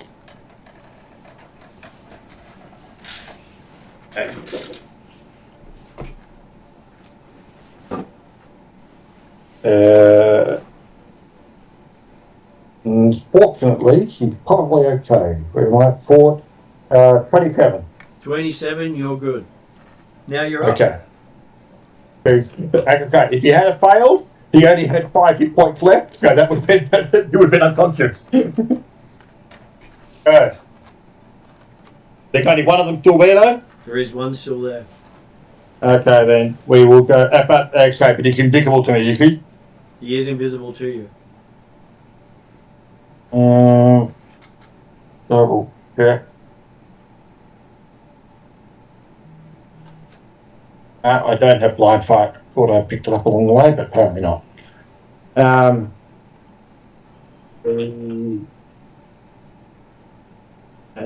Well, I'll effectively take the swipe again, even though there's only one of them that I can actually try for, but basically aiming for a larger area to sweep through. Okay, so because it's invisible to you, Yep. It's become undetected.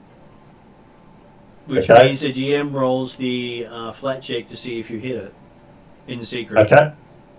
Okay, yep. The attack will hit if I hit the right square. You hit the right square. Okay, so that's 29 AC. That's a hit.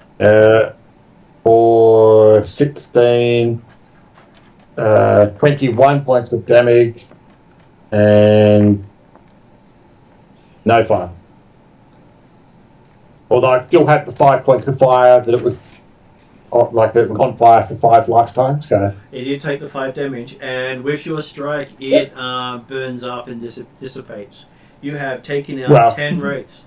Okay, but I don't actually know that, do I?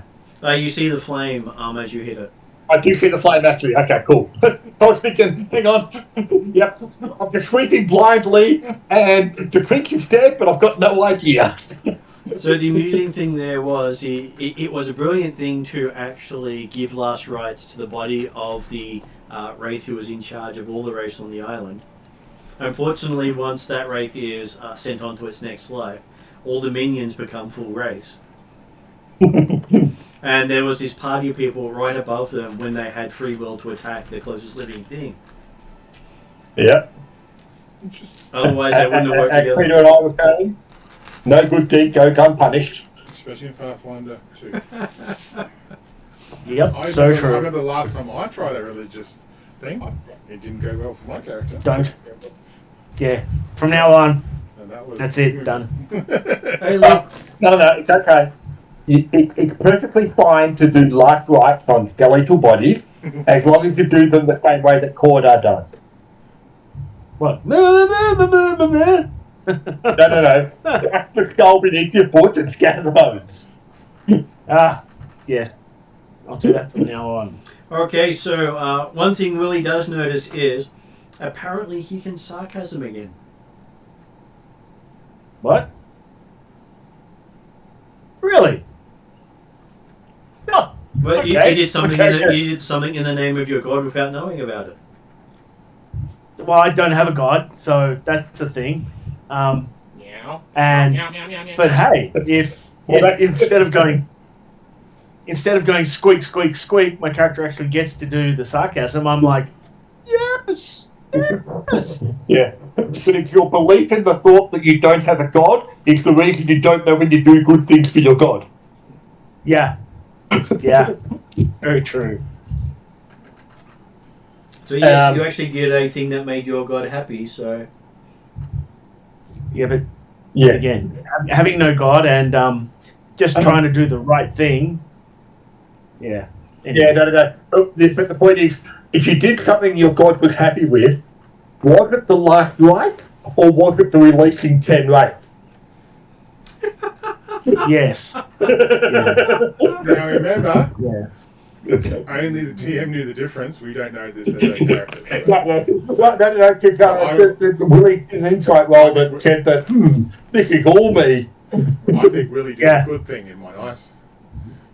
And funnily enough, I didn't share that with anyone. No, that's right. And I'm still going blue.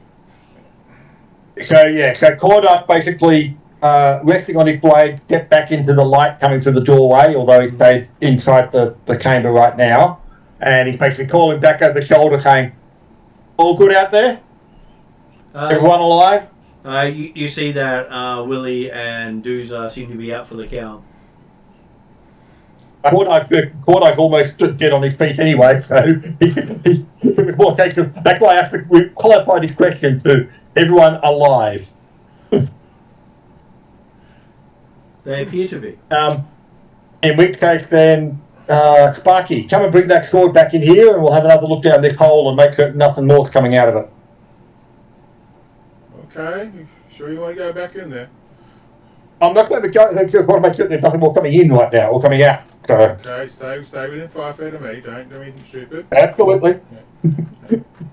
He certainly made Sparky was the linchpin on the fight. As soon as Sparky got out of the thing, the fight went completely rubbish. So, I step by... Where make sure the lights Bravo was rolling natural ones and they were rolling natural 20s. I'm best getting the whole room, make sure nothing's outside the room, make sure... And I'm just keeping on the entrance, make sure no Wraiths are getting out to the entrance, because just making sure... Not that you can see. No, okay. Okay. Slowly make sure the light glows down there. Do we see anything else down there? You see nothing else down there. Parry does say he's surprised that so many of the Wraiths were without masters. Normally, he says one Wraith would have dominated all of them. Maybe it is a... Or maybe the master's still out there. Oh, they wouldn't have been as aggressive without the master, he says. I'd like to thought the master was even nastier Wraith. They're a lot slower when they're controlled. But okay, so looking down the hole now, how big's the space under there? So game perspective for you, a controlled Wraith has one action a turn. Yeah. So the fact that these were moving and attacking meant they were uncontrolled. Yeah. Looking down, you see what just appears to be a empty storeroom that also seemed to be where the mechanism should have gone to power the lighthouse above. Right, yeah. And basically it's the, like, again, a basement that contains guys in the tower underneath, or in fact that's going to need to be the same size. Be any size really underneath, just have to dig into the ground. Because the things on the edge of the cliff, you notice it's about half the size of the, half the width of the structure. Okay. Otherwise it would be exposed to the outside world. Yeah, but we can certainly see from up here that it's obviously empty space. It's not worth jumping down to have a look. You don't think they ever got round to finishing building this lighthouse? Okay. Okay.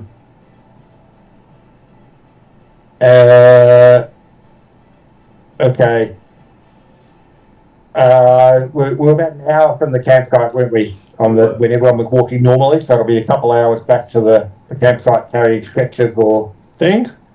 We don't. Oh, actually, we could probably do actual medicine checks and stuff like that, can't we? If we take half an hour or so to pack people up, they can probably at least walk, can't they? Yeah, so 10 minutes to wake someone, or wait 1d4 hours for them to wake up on their own.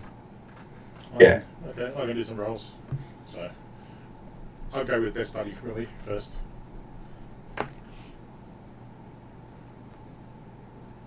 What was it 2?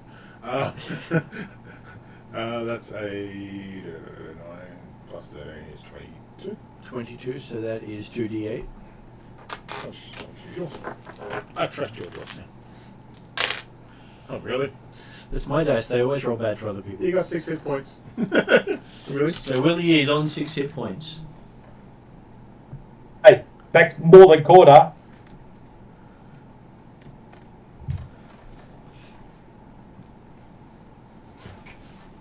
And So Willie's up and about is the important part.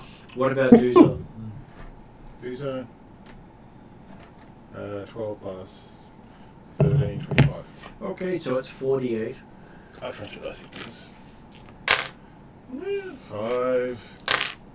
Oh, that's good. 5, 14, that's 19. Okay.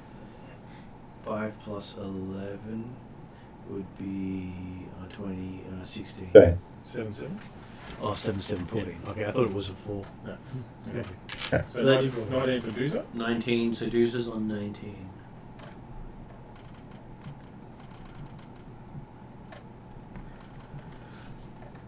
Mordar guy packed himself up while that first dating's going on. Oh, great. Natural 1. Natural one, yep. Shit, I got And so what's your total? We put him on a medicine check of 9. So it's a critical failure, but not a card critical type effect. I don't know if you get card critical on that, but he takes damage, doesn't he? Well, I was just going to see. yeah, I do take damage. Whether I take more than 5, is that be the question? Looks like I'm doing more medicine. God, So, could you roll a d8? It's D8. Oh. Quarter kill myself. I like it. Sonny. A 50-50 chance of knocking myself out. Ah, shit. So, Corda knocks himself out with his healing. Corda. So, what you probably saw, like obviously Willie was busy doing the other packing up and things like that, whether I was, it was got it in that Corda apparently sat down and passed out. Okay, so Corda now gets to make his death saving throws because our dwarf is busy for the next 10 minutes. Good point. Yep. So he won't notice that you've gone down. This is really 14. fun. Yeah. Okay, so you stabilize yourself and go to wounded 1. Yep. So yes, after doing Dooza and Willie, you notice Corda's out. Really? Apparently He was sitting down was obviously- too much for him. Do I see where He was obviously more severely wounded during the battle and was just see that he's actually put it. not going on until after it was all over. Everyone was safe. And then he pushed out. He tied the bandage too tight, and I was looking going, look, I need to teach you how to bandage yourself, I think. And He doesn't seem to be listening. I know, I'm just saying, it's like, if only your grandmother was here, it's like, she would be disappointed in you. I say that now. Okay, so healing roll on Corda.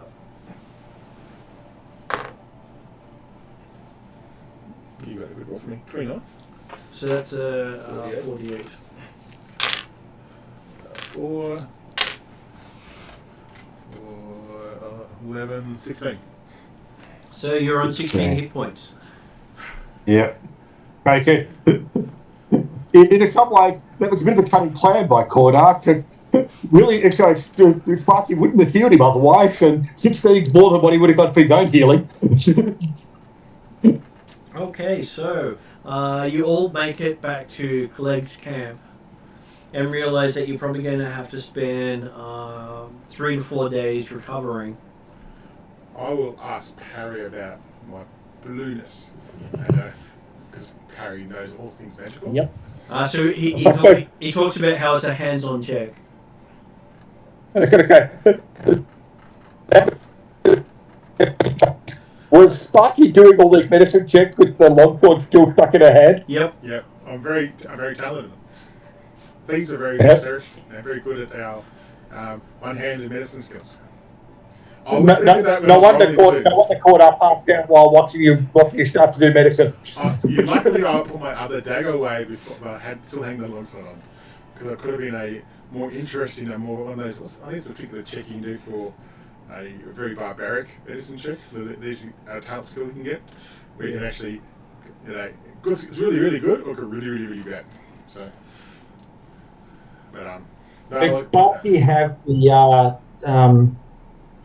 the persistent healing type feat? So at the moment, I only have I think battle medicine and that's it. No. I only have battle medicine. So. Battle medicine? Okay. Yeah, it was continual recovery. Well, in the first edition, it was continual recovery what I was thinking of. But Yeah. No, I think so that meant, I'm only on expert. Yeah, so I think next level up I can get something like that. But master I can get it. But I have to check it, yeah. Yeah. But I've got so many things and so many things the road can do. That I'm kind of trying to share the load. So. Yep, no, that's right. Yeah, so the intent would be to get back and rest up. Yeah. I would think that with a few hours, we'll certainly get back to in a position to, but yeah, not back to full stuff. So It would take you 4 days to recover fully because of the drained effect is a long rest overnight each time. Yeah. okay, so grinding can't be affected by medicine. It cannot be affected by medicine. No, I think it's Right. Okay. I would ask if I feel Parry wants to do things to me I don't want to do with them. The check of the sword. I would ask our new friend NPC see if he knows. Can have a check or two. So. So the real reason that you're not the sword is nearby. So you think it was it had connected with you at some point because of a threat nearby, and until the threat's gone, it probably won't let go. There's more threat. Well, the threat that it's sensing might not have been the undead. Whilst he did the initial, there's still a threat nearby after the undead. Okay, yep. Hey, we do still have the aliens in the vicinity, so depending on how big its threat range is, or of course the fact we're potentially, arguably in an enemy camp right now. Okay. I'm just in. I'll like when some time is fair. I'd like to know more about this and do some investigation, but that's okay. I understand that. I just find myself trying to go to sleep with the blue light while letting go of the sword the whole time. So. Well, hey, the blue glow surrounds you, so it's not just the sword glowing, it's you. I know. I feel it. Sparkly. It's my new nickname. A bright sparky. You might have a bit of penalty on these stealth checks at the moment. No, not very best, no, I think it's beautiful. I love the look. I go, I've always wanted one of these things to myself. Okay, so you have successfully managed to banish the undead. So I guess that would be the correct question. After the first night, plagues, there's no further guards lost on that southern side at least. There are not, and he seems to be able to put less guards on that side because they don't receive an attack in the 4 days, which is unusual for them because they were losing one a night. The aliens, are they attacking it all from the north? They are, but they're pretty much keeping their distance. And being able to be repelled? Yeah. And Clegg is continually setting more and more traps each night, so it's not the same defenses when they come. Mm-hmm. Apparently that has slowed them down. Yep.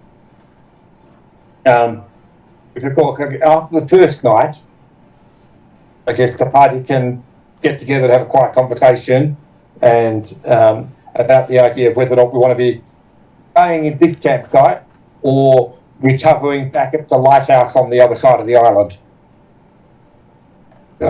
Well, Clegg has promised to go down to the caves with you when you're ready to go. Yeah, like I say, Cordar was certainly hesitant about staying with Clegg initially, but he also felt some obligation because Clegg had saved a lot of the cipher makers and the dwarves. If the party and all the cipher makers and dwarves decided to go back to the other site during the next day, then that would be something we could work with. Or whether or not we want to get back to the other site there and say, well, hang on, yeah, Fleck's got a good secure base here. We can grab the last few from the other one as well. Well, you know the other ones will be fairly safe, and you can hedge your bets without sending anyone through the danger zone that appears to be the area between C and E. Yeah. So that long road is quite dangerous. And it means also then that we don't need to actually admit to Clegg that, hey, there's another safe spot on the other side, as opposed to what the caves might be, hopefully. Yep. Okay. Okay. Fair enough. So that would be a good point for us to end it up for tonight, with you being on the morning of next session of going down to explore the caves to see if that's another safe space. After having a few days at Clegg Camp. Yep. So we're drained what? You were drained, some of you were drained 3, some of you were drained 4. So it took 4 days for everyone to heal fully. Okay.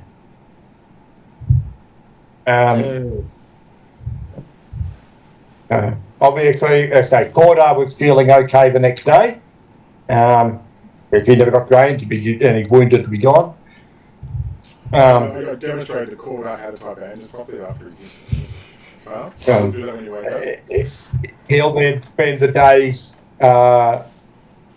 helping with the defences of the camp, and also talking to the various members in the camp to try and get a better feed on exactly how trustworthy this Clegg fellow really is.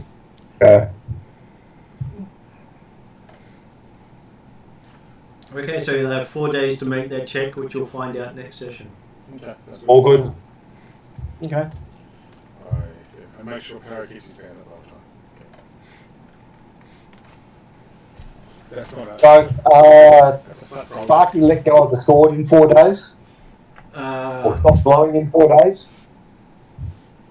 It's been glowing the whole time. Right.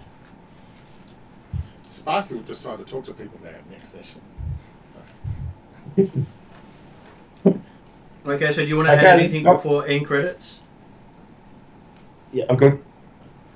Okay, so I'll chat to you at the end.